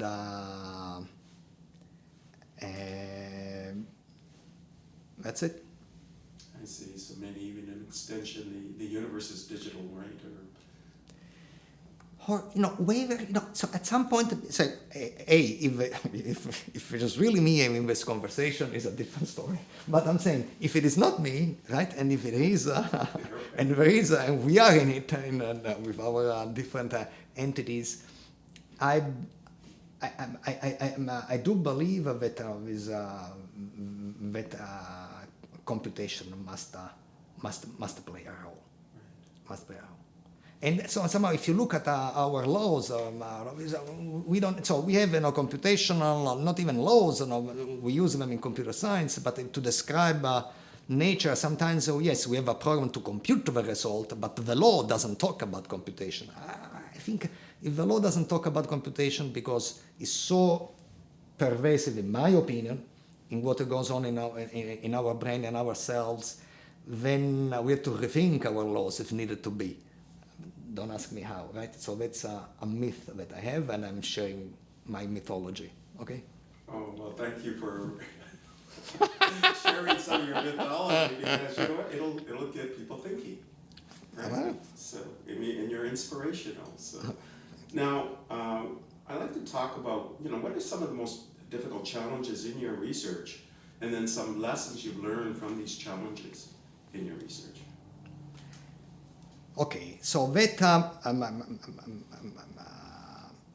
my challenges are really clear to me, and so one is my inability to work alone, and two is my limited knowledge. Because I'd love to acquire knowledge on a programmatic basis, but I usually get distracted in solving a specific problem instead, and I forget about going about laying the foundation of systematic a body of knowledge. So, inability to work alone and limited amount of knowledge. However, I really also believe that, no, for me, like for anybody else, that somehow our limitations are our strength. So let me say, it's okay. So I cannot work alone. You cannot work alone. Collaborate. So you have a poor knowledge. Be creative. Forge your own tools. You know, so you can compensate for it. And essentially, so limitations are our strength, because very often, if you're limited, you are going to think of solving a problem in a more interesting angle that those fortunate people who are not limited, that they got to the solution problem in a straight line, you're going to do. In your meandering, you're going to find something else even more interesting than the original target. And in fact, actually, it's so powerful to really realize that limitations are actually strength, that is actually a good strategy to artificially limit yourself to become stronger. And the best example of it is, in my opinion, Hernan Cortés in 1919, I believe, that he landed with a few hundred people in Mexico in an empire, which I must say he was pretty limited. A few people, uncharted territory, a much more powerful enemy. What did he do to make stronger? He makes himself more limited. He sank all of the ship he came from. The end is a famous act, right? And so eradicating completely any possibility of retreat. And at that point, either you lose or you win. And he won himself an empire. So I really believe that actually our limitations are our strengths. And if there's any advice to give to young people, I'd say be proud and embrace your limitation and making them into your own strength. So many interesting ideas in there. Embracing your limitation, but in a way where you're flexible in your thinking as well, I think. I mean, flexibility should be taken for granted. Yeah. Part of the ability to declare victory is that you can redraw the target whenever you want. And very often is somebody think that maybe it's cheating because the target ought to be the original target. If the second target is much more interesting, the first one doesn't matter. And so I believe that actually, in fact, what is really the right target is really what is most beautiful. I think that aesthetics is a very good guide for figuring out what is right. And so, in some sense, the right theorem, let's put it this way, is the one who has the right proof. With a few exceptions, But that's what I really believe. I really believe that at the end, you draw a different target, you got the target, and look at it, if it's more beautiful than whatever other target, that should have been the target in the first place. Some really interesting ideas there, and I think quite valuable for people. Now, you're in a really interesting area, you're amongst theorists. There's got to be controversy. So can you talk about some of the controversy in your research? So, well, let me tell you some of the controversies I'm right now involved, and my prediction is that I will continue to be involved, and my prediction is that everybody else will always be involved. And that is somehow the definition of an area, of a research area. That is the most controversial thing. Never mind about an approach to solve a problem. That is less controversial than anything else. The first piece of controversy, the most acrimonious, where actually friendships are lost, if necessary, is really defining the area.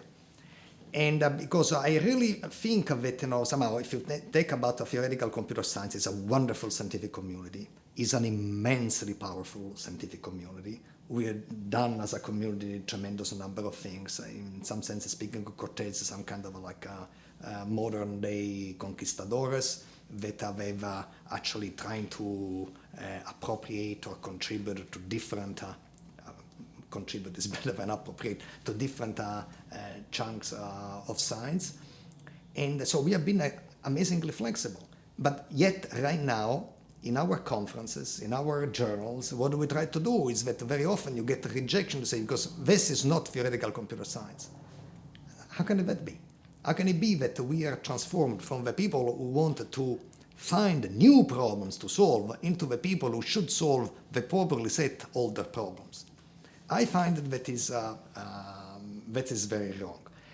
I have no magic bullet about it, and I can see the other side too. So you need to define a research area to make progress, to define rigor, but at the same time, you don't want to incarcerate yourself in solving the problems of yesterday. So you must leave room to do this. And this is a continual source of tension. And so right now, for instance, I'm involved with a few other friends and colleagues to somehow launch another conference, which is a bit more open, theoretical computer science conference, that is a bit more open to new type of ideas. Because once you see something which is new, you're going to say, well, it's not math, it's not theoretical computer science, it's not complexity theory. What is it? Well, it doesn't, whatever it is, it doesn't belong to this conference. This is the wrong answer, because people, I think, thrive as long as there is there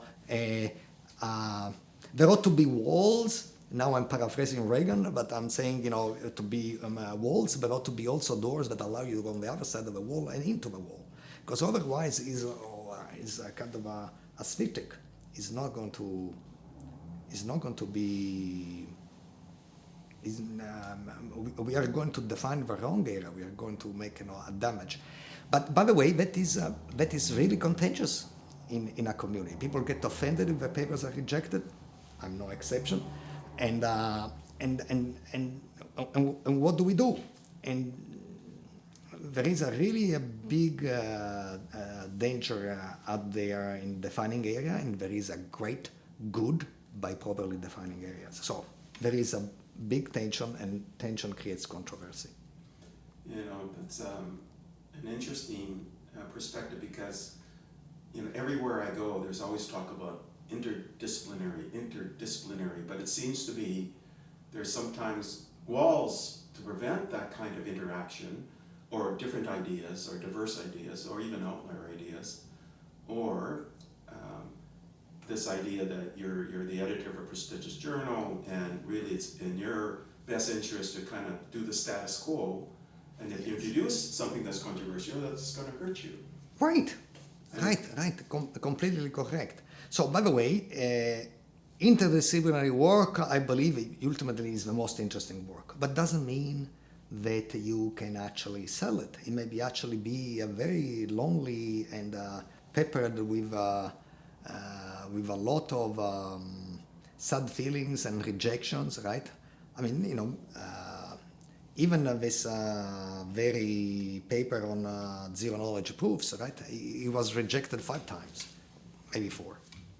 And because, so we applied all tricks on the books to make it accepted.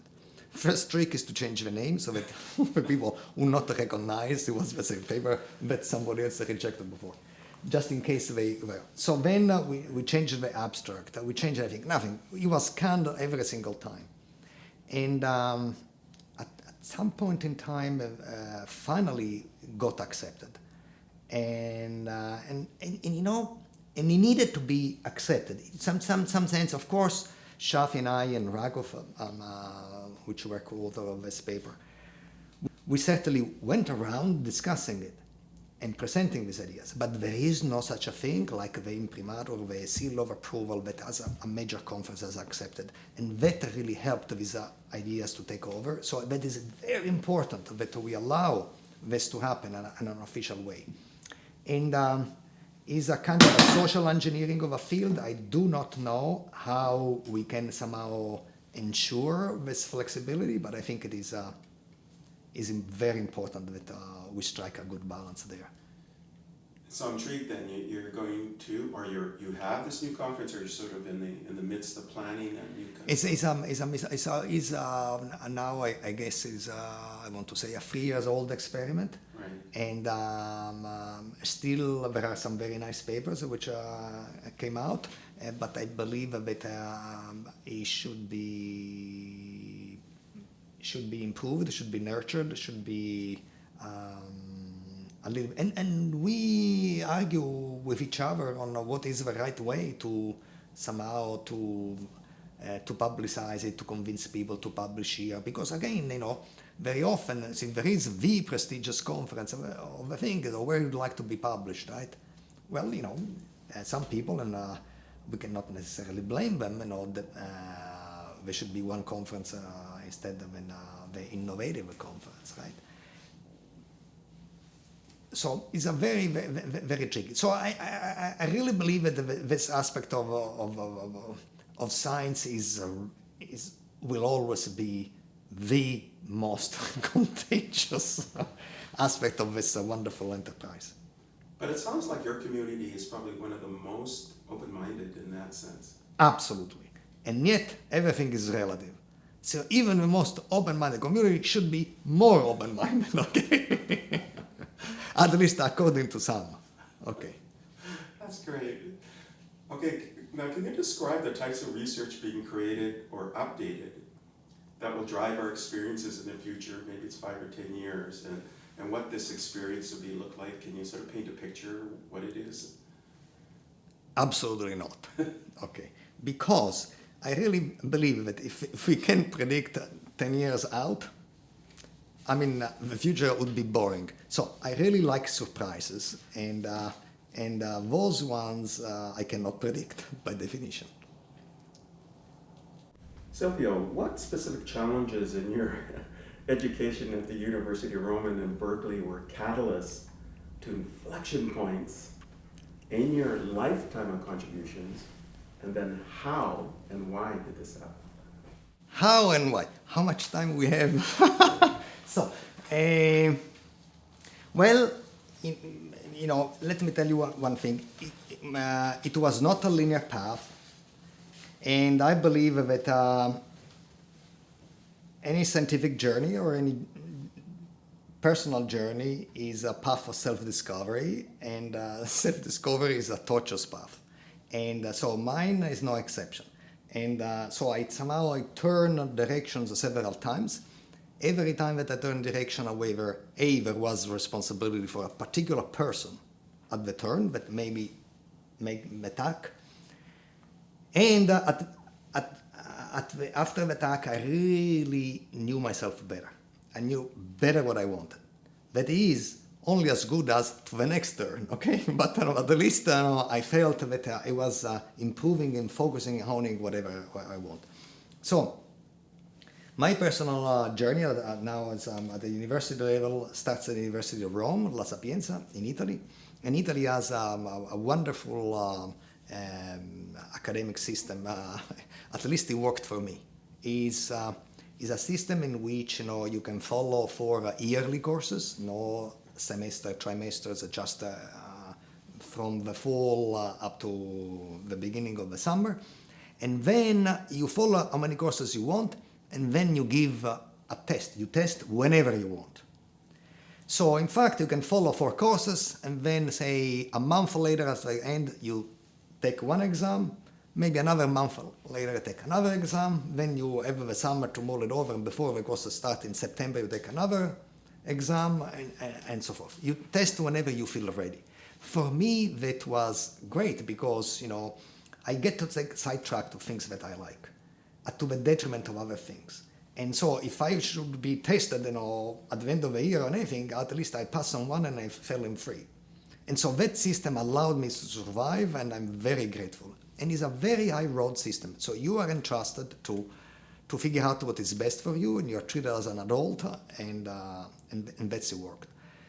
So as I was telling you, I started in physics from a classical high school, but never mind, that was not a problem because they started at that time from scratch, in the sense that first there was mathematical courses and then physics courses. So in fact, actually, at that time it was really an exception. Was in physics, there was for the first time in Italy a semester. So a semester of geometry and mathematical analysis, and then physics and experimental physics. So I started first with mathematical analysis. I must say that somebody who is very impressionable, loves myths, and knows nothing about mathematics to meet the splendor of the calculus at that impressionable age and starting from scratch, not the calculations, but really the definition of his notion of infinity properly handled, for me had a phenomenal impact. And to compound this, I had the most wonderful professor, Luciano De Vito. He was an extraordinary man. He became actually full professor in Italy at the age of 35, which back then was really an exception. And had a personal crisis, or if you want, an enlightenment, because at that point he stopped publishing anything and it became a dedicated teacher for 6 months, and he was in spiritual retreat in the Alps somewhere for another 6 months, okay? So he was some kind of a saint. This guy delivered every day, Monday through Friday, 10 to 12, the courses of mathematical analysis, 12 to 2, then all kinds of complicated exercises that he gave in a special little room at the university. And then the poor man tried to go home on foot, and I followed him, and he never kicked me away. Really a saint. What was remarkable about this De Vito lecture were a bunch of things. One thing is that he had an historic perspective. So he told you the theorem and also the mathematician who proved the theorem. And so he had this glorious ways of explaining, the contribution of this mathematician, that you wanted to become a mathematician so that you'd be put in this list by this man. And so much so that, just to give you an idea, so we mentioned Gauss, really the greatest. And we mentioned Gauss, so some of us arrived, before the lecture.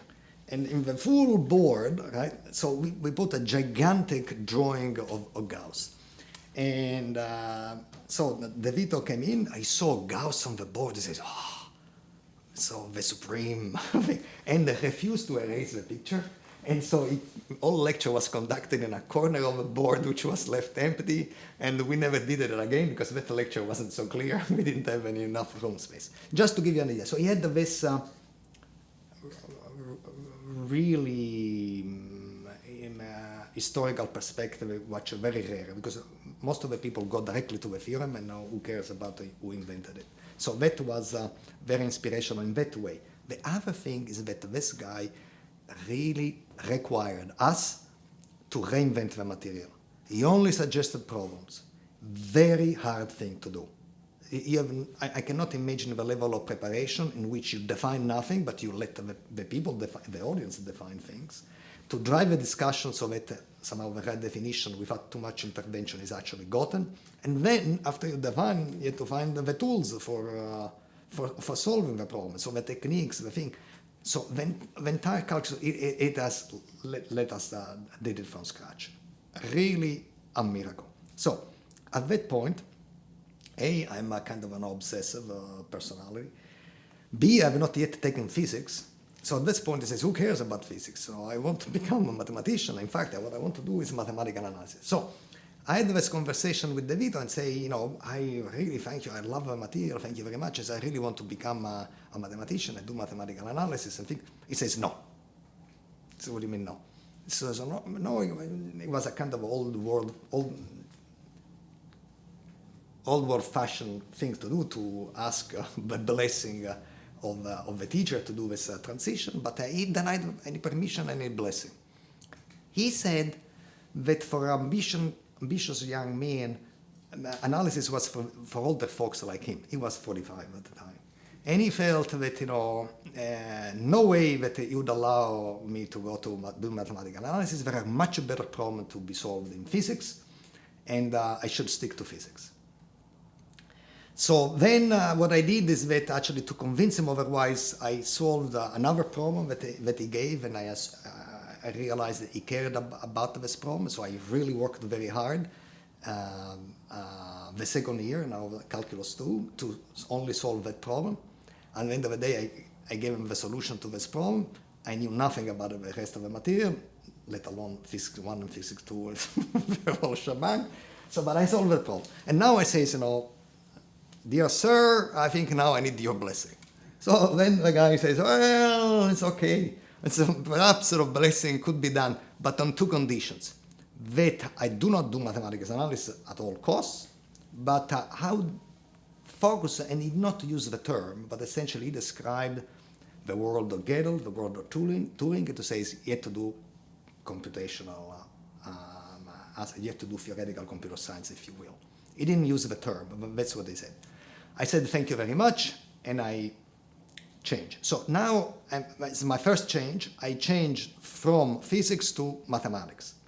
And because I was loyal enough, I actually followed a course in theoretical computer science, which was a course on lambda calculus offered by Corrado Bem, and a course on logic, not exactly theoretical computer science, but there was not much theoretical computer science at the time in Italy. And and then I followed mathematical analysis. And then because De Vito was no longer there, I stopped following the Bem's course and Jacopini's course on logic, and I started doing mathematical analysis. But Corrado Bem noticed me. I don't know why and how, because, right, maybe only some interaction from us and the audience. And so he caught me in the hallways and says, you, he says, what's your name? And then he says, you're no longer following my course. He says, that is true. What am I saying? So I went here out of curiosity, and I didn't want to say it was at the recommendation of De Vito, but I'm saying, but I really am in love with mathematical analysis. And he says, why? What do you mean, why? He says, do you know what I'm going to talk about? So how can you decide like this and get out so quickly? So we arguing a little bit, and then he did a very smart thing, at least for me. He says, well, whatever you do, think about the following problem. And he gave me a problem, which was, that's it, now you had me, because at that point, I want to solve that problem. And so I turned, and it was a wonderful interaction, and he really became my advisor, and somehow, eventually, we solved that problem, we published that problem, we published also another thing together. And, but he was a fully immersed, very dedicated researcher. We talked at his house, all of a sudden his wife, Eva, another wonderful person, his kids, he says, time for dinner. And so we continue discussion at the dinner table. And so he was very much loved by his family, but he was intense in doing research. So at the end, I'm now doing lambda calculus and discrete mathematics. First time, I only did the continuous mathematics before, is my first exposure. And he told me, but you need to learn some more theoretical computer science. So, okay, so I go to a summer school, and it was in Lecce, it was for a month, full intense, it was a database, other things, wonderful professor, but one of them was extraordinary, was Shimon Even. And Shimon Even had written a book on graph algorithms, and he wanted to polish the book by giving a lecture, and he gave that. So the result is that I changed from lambda calculus to algorithm, from logic to algorithms. That's what I want to do at this point. And I followed nothing of the other courses. That's another problem. So at the end, he convinced me also, so you had to go to the States, and somehow Berkeley was the suggested university. I think it was a wonderful idea. I was naive enough. I didn't know that I only applied to Berkeley. I was lucky that I got in. And then I moved to Berkeley. And Berkeley was an indescribable experience. I mean, Berkeley at the time was, to the theoretical computer science, was getting, and must have been, a century before, to mathematics. So we had Manuel Blum, Dick Karp, Andy Yao, you name it. It was really a place to be. And of course, I was absolutely in awe of the place and terrified by the whole experience. And moreover, my English was so poor. My father, which is usually my father, says, you have to learn English, because at school we were taught French. And so he says, English is the language of the future, science, engineering, English. He got it right, at least for me. Somehow, I did it, I don't know. So he sent me to private school in English. And I learned whatever I could, but it wasn't much. Because as soon as I arrived in Berkeley and I knew that there was a shuttle to go to the university, I could not communicate where was the shuttle to go to Berkeley. Nobody understood me. So it took me 7 people, so finally I was pointed in the right direction. So can you imagine how much language I knew? And then I met also a very totally different educational system in which you are tested at the last day of the course, and there are homework. So somebody checks that you're actually learning on the way. In parallel on 4 courses, it wasn't for me. I failed tremendously on everything.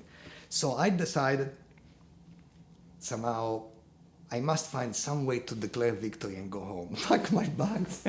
It was a mistake. So chance have it that I meet somebody else, which is before going home, and so because my English was saying so poor, they wanted a TOEFL exam, a test of English as a foreign language. I had such an abysmal score that they could not let me in September. So I joined in March, and they had the trimester courses. So I joined in March. By a bunch of prerequisites, not knowing anything about computer science, I take courses like CS1, you can imagine, right? So I'm 24. I'm 17 years old. I think it's no friendships, no nothing. It was a disaster. Plus this educational system. I come out of the trimester, decided to leave. I meet David. We strike a friendship, and David Lichtenstein says, so okay. So by the way, he decoded my English because I used my hands. How did you figure out? Once he gave me a ride to show the good spots in San Francisco, and he couldn't understand me because by driving he could not look into the hands. So I said, okay, so here is what you need to do. Come back in the fall, don't be afraid. But you need to find an advisor. The most wonderful advisor on earth is Manuel Blum. So, which at that time he was the chair of the computer science department. So good news is that he's the chair. He has graduated Mike Sipser, which was his last student, and a while ago. He's going to be need on new students because a year from now he's going to be back, on the faculty doing research. Tell him that you want to become his students. Good news is that he's from Caracas. Why was that good news? Because according to David, he knows Spanish, so he can understand Italian. Okay, so es claro, he says, es chiaro, you see, it's the same thing. Just go and talk to him. Okay, so I went and made an appointment with Manuel. He says, well, I tell you the truth, I'm too engrossed in this business of doing the department, of running the department. I mean, I don't know what I want to do. I don't want to say yes now anyway, so it takes a year. A year from now is another story, and so on and so forth. So I reported back to David, says, thank you for the trying, but he's not getting any students. So that's because you have not solved the problem he wants to see solved. So all we have to do is to solve that problem. So Mike Sipser, a renowned complexity theorist, and we just overlapped a little bit at Berkeley, and now he's the Dean of Science at MIT, had graduated Manuel with a thesis on automata theory, and left open one question. He says, how about you work on this question? I said, but I don't know automata theory. Easy. So in various ways, let's go to a coffee shop, say you pay for the drinks, and I give you the lectures. Okay, we sit down, and I think 4 cappuccinos later, he had given some basic definition, he given some little tests, and then finally he was able to enunciate the problem. And then he says, good luck. So I come back, after a few days I solve the problem, I told David, he says, wonderful, now you go and tell Manuel. So I asked a second appointment with Manuel, and he says, Manuel, dear Professor Blum, at that point he became Manuel, he's a very kind man, but at that point was Professor Blum. And he says, I found a solution to this problem. And Manuel, I raised the board, asked me to put the solution on the thing, and at the end agreed to take me as a student, but he still wasn't teaching courses for the next year. So, but at least he agreed to advise me. So now I came back to Berkeley, and now I'm in the fall, and I take lectures on algorithm by Dick Karp, fabulous teacher, clarity personified, the timing of the concepts introduced, totally different style than the Vito that I've seen so far, but equally effective. And fortunately or unfortunately for me, at the very few beginning of the lectures, he mentioned an algorithmic problem, which is to solve a matching problem in general graphs. So we explain a solution for a special type of graphs, which is called the bipartite graphs. It's how about to do it in general. The problem can be described like the problem that a teacher has during a school trip. Okay, assume you have a bus and you have a bunch of kids, right? Now, so in every single bus there are two seats of two, right? So as a teacher, what you want to do is that two compatible kids who are friends sit together, because if they're not friends, they are trouble. And then you want to minimize the couples that are mismatched, right? That they're not friends. So not everybody is friends with everybody, so you have to figure out what is the maximum number of seats that you can have occupied by friends, okay? Turns out that is actually computationally not a trivial problem. If you try all combination, it's too much. And so he mentioned that problem. And then I had, in the course with me, I had a wonderful colleague, Vijay Vazirani, who became a great algorithmist. And so we decided, we solved the problem. We actually did, but I didn't do anything else. So, and in the course, Dick Carper gave me a B+, because being the honest man he is, I've solved none of the exercise, done none of the homework, only to show this algorithm. This algorithm, by the way, continues to be for general graphs, as I understand it, the fastest algorithm for matching in general graphs. And so he was very, very happy and very proud, but I had a B+. And on top of it, I didn't do anything in the other course. So Dick and Manuel had to intervene to convince the committees, the powers to be, that I was allowed to continue at Berkeley. So I'm very glad that they did, and I'm very glad that they had the flexible rules that allow me to continue. And at that point, when Manuel is back on teaching, he's no longer chair of the department. And he teaches this course on computational number theory, which I followed with Shafi, which I will talk about ago. But let me tell you that Manuel is an extraordinary teacher and on his own style. And first of all, his way to convey meaning is by empathy. Is another strategy that I try to copycat best I can. He works wonders. So he works like this. You first think very, very cogently, what do you want to put on the board in what sequence? And then you start an argument. And then you stop because you lose the thread. And then people don't react, because so nobody wants to appear, otherwise you're asked the question if you intervene. So I have to be cautious when to intervene. But if you're really convinced that the professor is lost,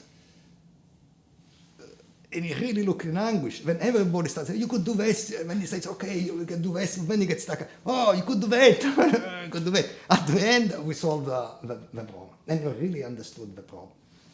He was remarkable in another way. He was very slow. That sounds bad, because there was plenty of kids in the classroom which were very quick in reasoning. He is very slow, but he's like a tank, okay? Manuel would work on a problem. It's like a tank who moves and then finds a wall. Right? Somebody else very quickly goes around the wall, he continues, flattens the wall and continues. At the end is the hare and the turtle thing, and the turtle wins, okay? And what a turtle. He has a great mind, has a great insight. He goes straight to the problem. Watching that work on a problem is like, I don't know, it's not going to, I don't know the right animals, but maybe a boa constrictor, or even better, a python swallowing whatever python swallows. Say a wild pig, okay? Slowly but inexorably, right? You're going to. So his way, his technique of solving a problem is really, I would call it identification. Because it means that the problem is not something that sits outside you.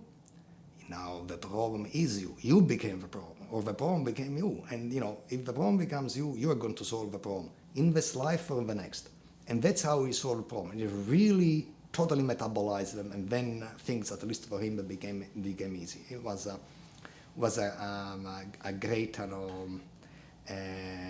inspiration for him to see at work. So at the end, so from physics to math for a person, from math to theoretical computer science for a person, from lambda calculus to algorithm for another person, from algorithm to cryptography at that point, thanks to Manuel. Every time there was somehow attack.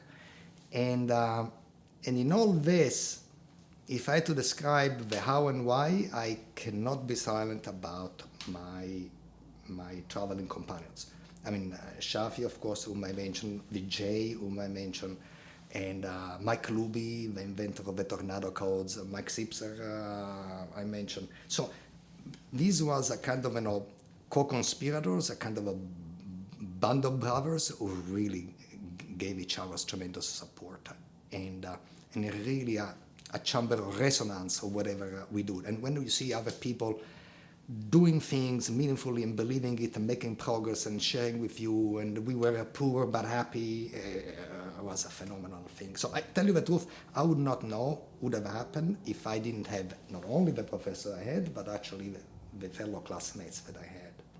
It was really an extraordinary group, and it really made me understand that really science is a collective enterprise. Not only takes a village, it takes more than a village. It takes a scientific community, and that is an international thing, effort in good faith, and in some sense, we talk about the Turing Award. Awards are perhaps necessarily given to individuals, but it really is the field. It is the field that matters. It's this extremely powerful social contract. So I really believe it. So that's the best I can say. The why. I think that everybody else is going to do the same, and I think that if there is any message here, is that it's okay to change. It doesn't matter what to be totally in doubt. I tormented myself for what I wanted to do, because you can always change, and you should change, and you will change, and you'll be better off by changing. And you become better at what you do, because now you understand what you want to do better and better, and is a great process, I think. I think you also mentioned Andy earlier. And Yes. So can you talk more about his influence at Berkeley and then later at MIT? Well, first of all, believe it or not, actually now you believe it, because now I tell you, and you have seen what my style is, to go on the problem, don't do the rest, all right? So I never took a course from Andy. However, I listened to a lecture that he did. On secret sharing. And that was, I just arrived, and I made myself a point that I had to go and listen to the various professors, to try to get to learn who does what. And to my amazement, not only I understood what he said, but I also found beautiful the idea. So, and he was actually lecturing on Adi Shamir's secret sharing. So, there you go. There's a lot of things that is admirable about that. First of all, the idea of Shamir that I'm going to tell you in a second. And second of all, that somebody else finding this idea beautiful, he decides to give a seminar on somebody else's work, because he thinks it's beautiful and other people should know it too. I must say, it should be the norm. Let me tell you, it isn't, okay? So, and that actually was, in some sense, also cryptographic, even though there was no complexity involved, because the idea is that you want to share a secret so that nobody knows what the secret is, but if enough people get together with the pieces that they have, they can now reconstruct the secret. And it was a beautiful idea, and he actually played a very pivotal role in what I did. And we discussed a lot of things with Andy. In particular, we discussed, pseudo-random number generators. I actually had a way to have a pseudo-random number generator which were unpredictable. And Andy was actually way better than me in backing up and figure out, forget unpredictability. What you want is to pass all statistical tests. And then if I mention, I'm saying once in a while I missed the ability to back up. That was the time I missed. And it wasn't easy because backing up and thinking that you are done, what else is there to see is not easy. So he was able to see that he had to back up again and having a much more robust notion of and much more of pseudo-random number generation. That I promised myself it was never going to happen to me again. So I said, thank you, Andy, for showing me the power of generalization and not to be content with whatever statement of a thing that I have. And then, other things, he had a wonderful protocol for for secure two-party protocols that I listened to. I was glad to be in the audience because that protocol was never actually published, the details of that protocol. And so somehow by having the good luck to be at the right time and at the right opportunity allowed me to get this material that then I was able to generalize myself and utilize it later with Oded and Oded Goldreich and Avi Vigderson. So he had a very big influence on my life too. And also he was a physicist for his PhD and became as a physicist to be enamored with theoretical computer science problems. And now he's at Tsinghua, he's directing the Theoretical Computer Science Institute at Tsinghua, and we are going to celebrate his 70th birthday. I look forward this December to participate, and I mean, so these are a really big impact in my lives. Now, we've been talking about Andy, but for the purpose of the archive, his full name and...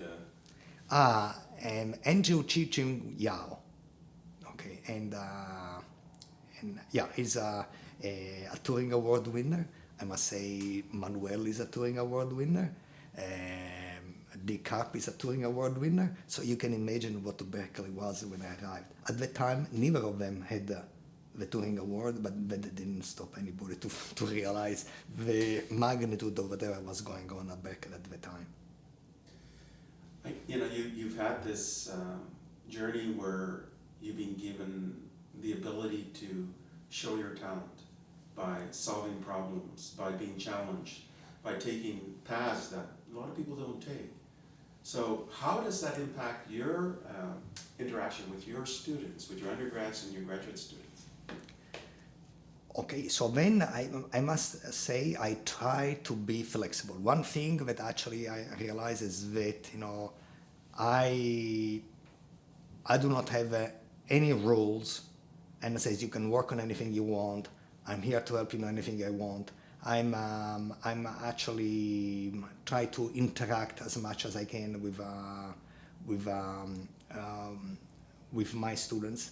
And what can I say? I do the best thing I can in terms to pass on the help that I got. I even try, as I said, to copy Manuel somehow. So I'm maybe a little more pedestrianly. So he has.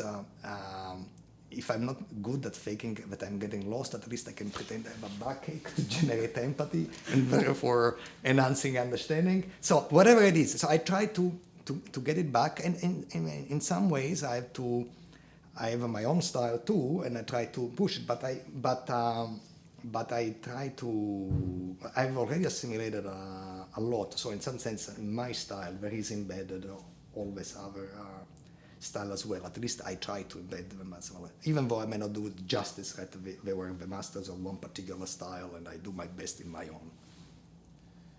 You have these students come in and they're like tabula rasas or blank slates in essence, especially when they're going into MIT, and they have no idea where they're going to be Is there any way that you can create a plan for them or help them in their plan, a roadmap or something of some sort? So, well, first of all, I'm also a general advisor. There are two types of advisor, right? The one, the PhD advisors, in which you follow one student's research and you try to help him or her best you can. And that is one type of advising. The other one is that somebody who should sign essentially the card for the courses they're going to take, making sure that they follow all the rules and the regulation, and they make somehow, and you can suggest some questions, some choices, or things like this. And so what I have adopted, also because I didn't have a very clear plan myself, is to have this technique that says that somebody comes in fresh, for the first time, and so I'm the advisor. I have a questionnaire that I find it easy to have them fill out before they see me, and they interact with my secretary, Linda Lynch, and I demand that they write down which course they're going to take, when, the grade they're going to take, the people in their committee, PhD committee, in their master's thesis committee, and so on and so forth. And there is an explosion of rebellion that fortunately Linda shields me from. Says, how the hell should I do this? And I say, if it's not full completed, Linda, don't let them come to see me, okay, the end. Because, and then to say, I can tell them, but it's very hard to say, you are able to guess. Make up a title for your thesis, master thesis. Make a different title or the same title, part 2 for your PhD thesis. Make up everything.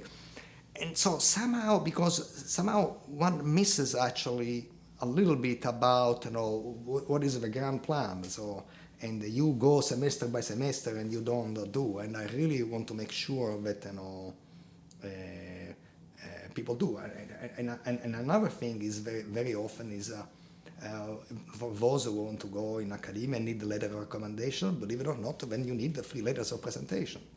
And the kids very often, they have only one letter, one of the advisor, because they have neglected to interact with a lot of people. They don't think it is a duty. So you put there, who is going to write your letter of recommendation? Suddenly, to say, oh, gee, so who is?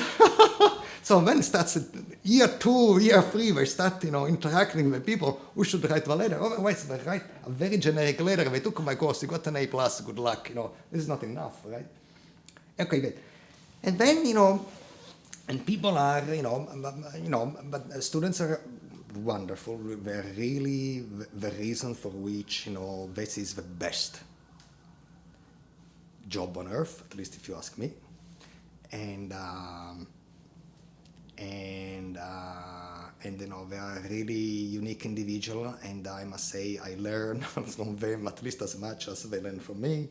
And in fact, they learn from each other way more than they can learn, not only from me, but all professors, all truth be told. So as long as we don't try to be on their way, the students are going to do fine. Just to give you another episode, she was a former student of mine, Jing Chen, and she came from China, with a very strong background, and she wanted to do cryptography. And it turns out that already I moved on. I wanted to do mechanism design at the time, of which I knew nothing. But somehow I thought it was another way of studying interaction. I really want to study that interaction. So, but she doesn't know. And Ron Rivest is on a sabbatical. Shafi Goldwasser is on a sabbatical in a way. I'm the only one, and she comes and say, I want to work with you on cryptography. I say, so first of all, I say, thank you very much for all the confident things. However, I say, why not?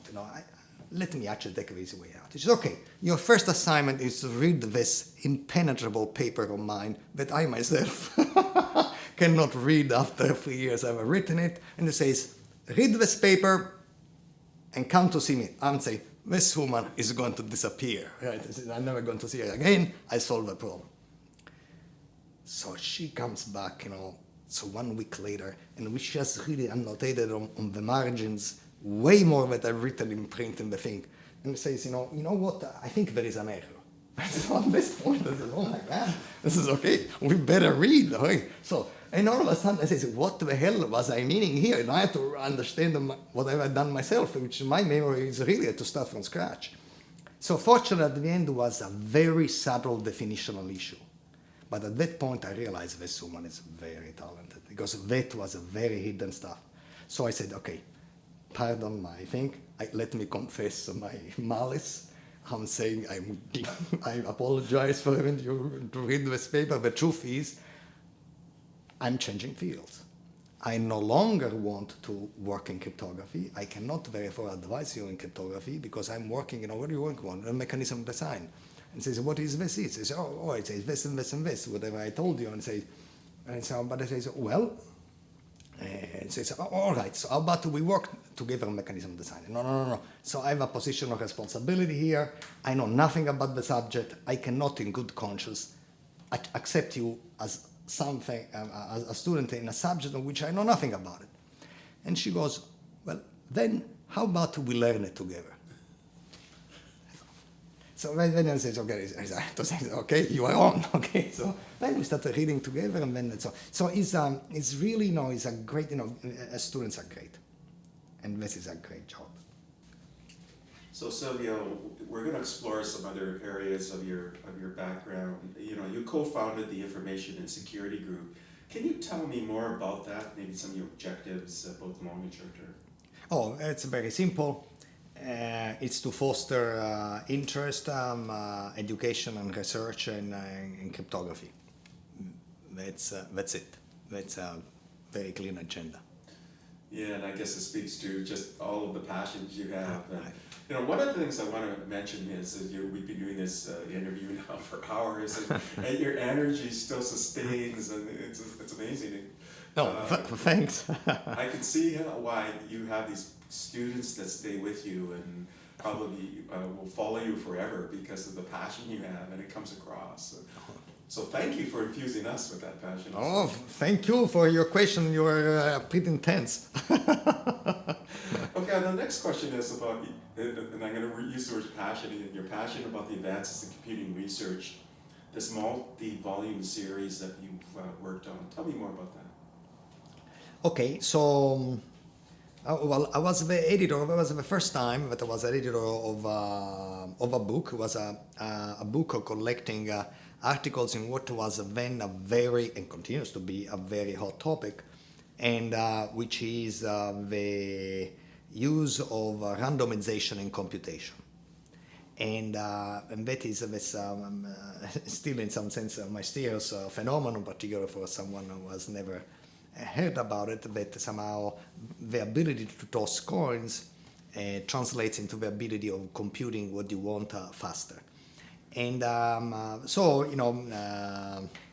Preparata at the time was kind enough to invite me to put together this volume, and I elicited the collaboration of a very first-class researcher. I was very lucky that they said yes, and so the volume came about. So in some sense, if you look at a book like this, you have a collection of original research, right? But also the way I like not particularly my book may or may not be good, but exercises like this is that you have on one hand original research, but on the other hand you have actually the coordinate of the journey, where you are and where the community was at a given point in time. Because I believe, in fact, actually, I lament that not enough time is dedicated to document this. So usually making a scientific progress is a very tortuous path itself. And what we do is that we linearize it. And it's not clear why, because maybe it becomes more efficient to discuss the material, that's for sure. But in some sense, we miss a lot doing so. When we erase our tracks and we prevent from being there. And so why is this? I think that actually it's important to document this. I believe it was Kepler who said that what people know is at least as interesting of how they know it. and I totally subscribe by that. I really believe that it's very important to figure out what are the conceptual barriers that before the solution, the misconception. Why didn't we see the solution before? And I'm saying, when I say this, I don't necessarily subscribe to the notion that somehow history is a teacher, and if you know history, you are likely not to make mistakes. Maybe, but maybe not. But whether it helps or not, I want to know this history. I think that I love stories. Most people love stories. The scientific progress is a fabulous stories, and I really want to have the story told, and I want to have the story documented, because useful or not, I like it. And if it is not important to know how we got here, then it is not clear how important it is where we go from here. I think if one is important, the other one is important too.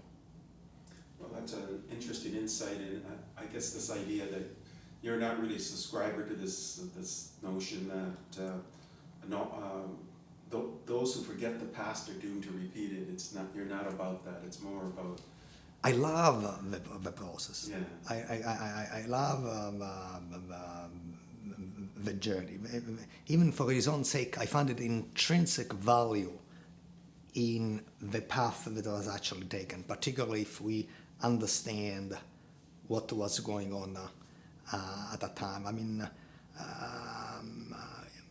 we humans are tremendously interesting creatures, but somehow we find that we have to portray our persona after adulterating and painting over all kinds of imperfections. I think the imperfections are actually way more interesting than the rest. So how we did this twist and turns? Why didn't we get to something? We conceived of something else sooner, and what was going on is a really, and and that is the type of work that to try to do it afterwards is essentially impossible. Essentially impossible. It reminds me of Jung, where he had said something like, knowledge rests not only upon truth alone, but also upon error. Ah, well, excellent. So let's go to our next question here. I just, there are just so many qualities you have, and those qualities have led to enormous success. They've inspired thousands, millions of people out there, and especially your students, definitely have inspired them so that they've even become friends because of the qualities that you bring to life and to your work and to the students. So how would you quantify that? What are the specific qualities you think that make you who you are, that make you excel, and why? All right. So if it's a difficult question. It's not any easier than the other ones. However, should I try to, the way I feel it is one would be the ability to turn emotions into science. One, I'm afraid to say creativity. Third would be an admiration of the past. A willingness to gamble the present, and a yearning for the future. And that's it. Those are really interesting ideas in terms of the qualities that make you excel. How do you tie in this idea of emotion? Emotion giving you sort of the energy for power. Emotion is really the source of our all energy. Is really something that I do not know if we have is our ultimate source of also of inspiration. And at least if you believe that there is a common shared humanity, there is some very deep emotional knot that you want to solve. Most probably that is going to be found useful also by others. And most probably there is something there that we should collectively try to solve. And if one of us solves it, solves the others as well, or at least makes a contribution to a better understanding, a better thing. And I think,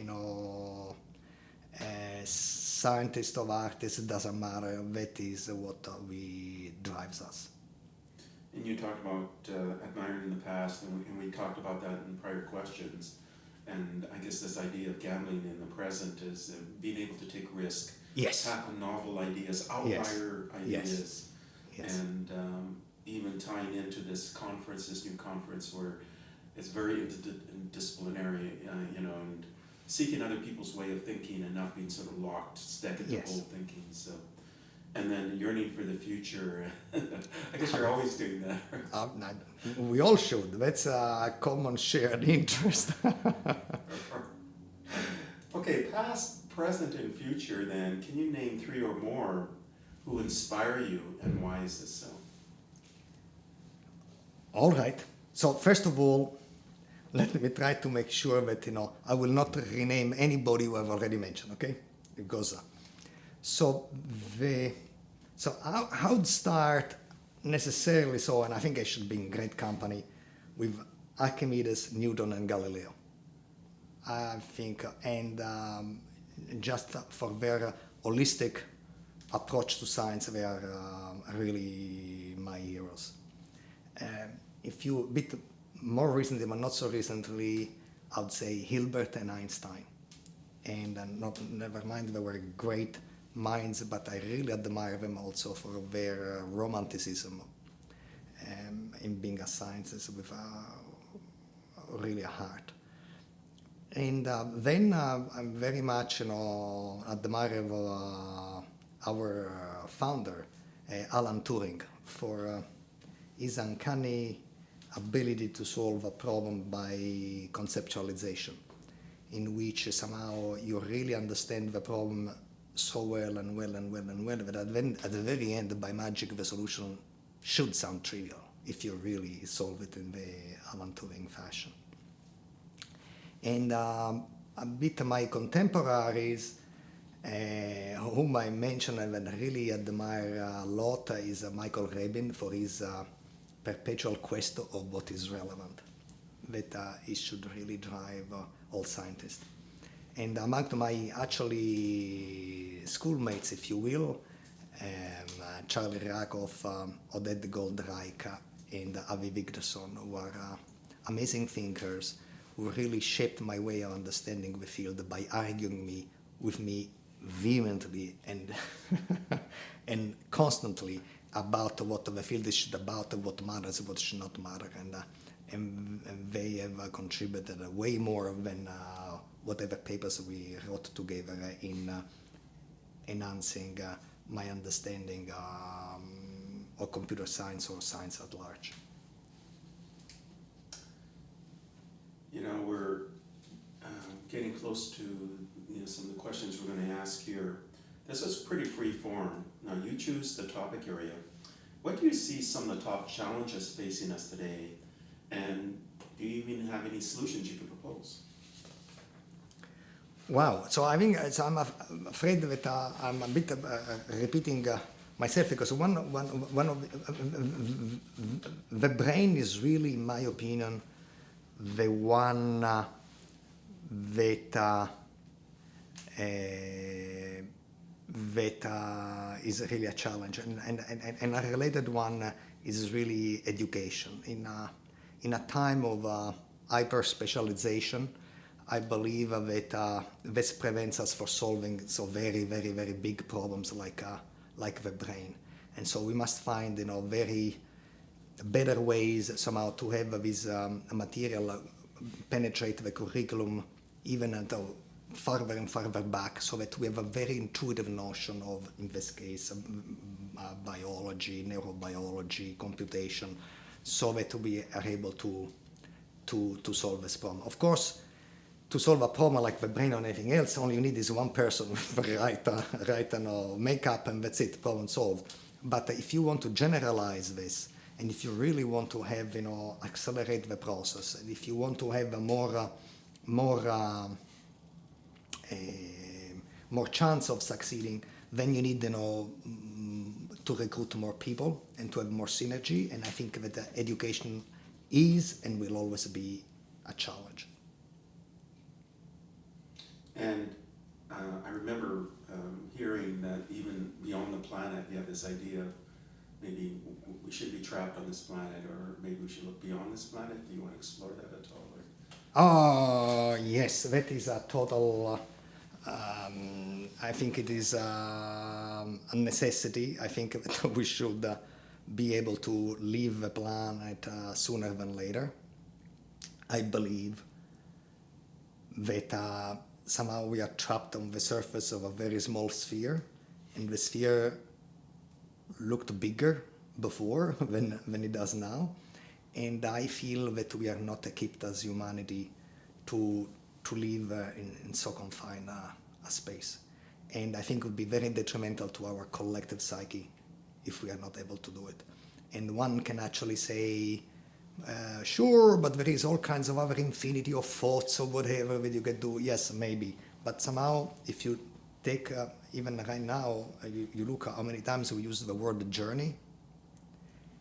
The physicality of a journey is in our genes, and when there is no infinite journey, physical journeys that we can do, I think this, I'm not sure we can survive this. So we should really, for our own sanity, to be able to leave the planet as soon as we can. So we're tying together this idea of the brain, education, leaving the planet. Do you see some connection with artificial intelligence in this way? A new kind of species happening, and the sort of combination of these three? Well, so artificial intelligence is a fabulous field. I wish I knew more about it. I'm sure that is happening right now. Machine learning is a fantastic aid to humanities and decision making, and I think it's going to actually to enhance ourselves. And we create always new tools, and these new tools pretty soon becomes ourselves. It's very hard to separate who is who. I think that will benefit from embedding into ourselves, particularly me with my memory. If I would have some other outside way to help me out, I'll be very, very thankful. And of course, there is risks and fear in everything, and so I know that a lot of people could actually fear this change of humanity, if you really embed these things into us sooner or later. But I think that there is much more to fear. Maybe if we don't do it, then we are really stuck. So our only path is forward. I can see that aligning with all of your philosophies and the things that we talked about so far. We're going to ask one more question, and you've had an amazing, long, and distinguished career of many, many successes. And as a result, you must have some lessons, some other lessons you want to share with the audience. Well, I think that, the power is the coexisting of opposites. That our emotions are our ultimate powers, and dare and good luck.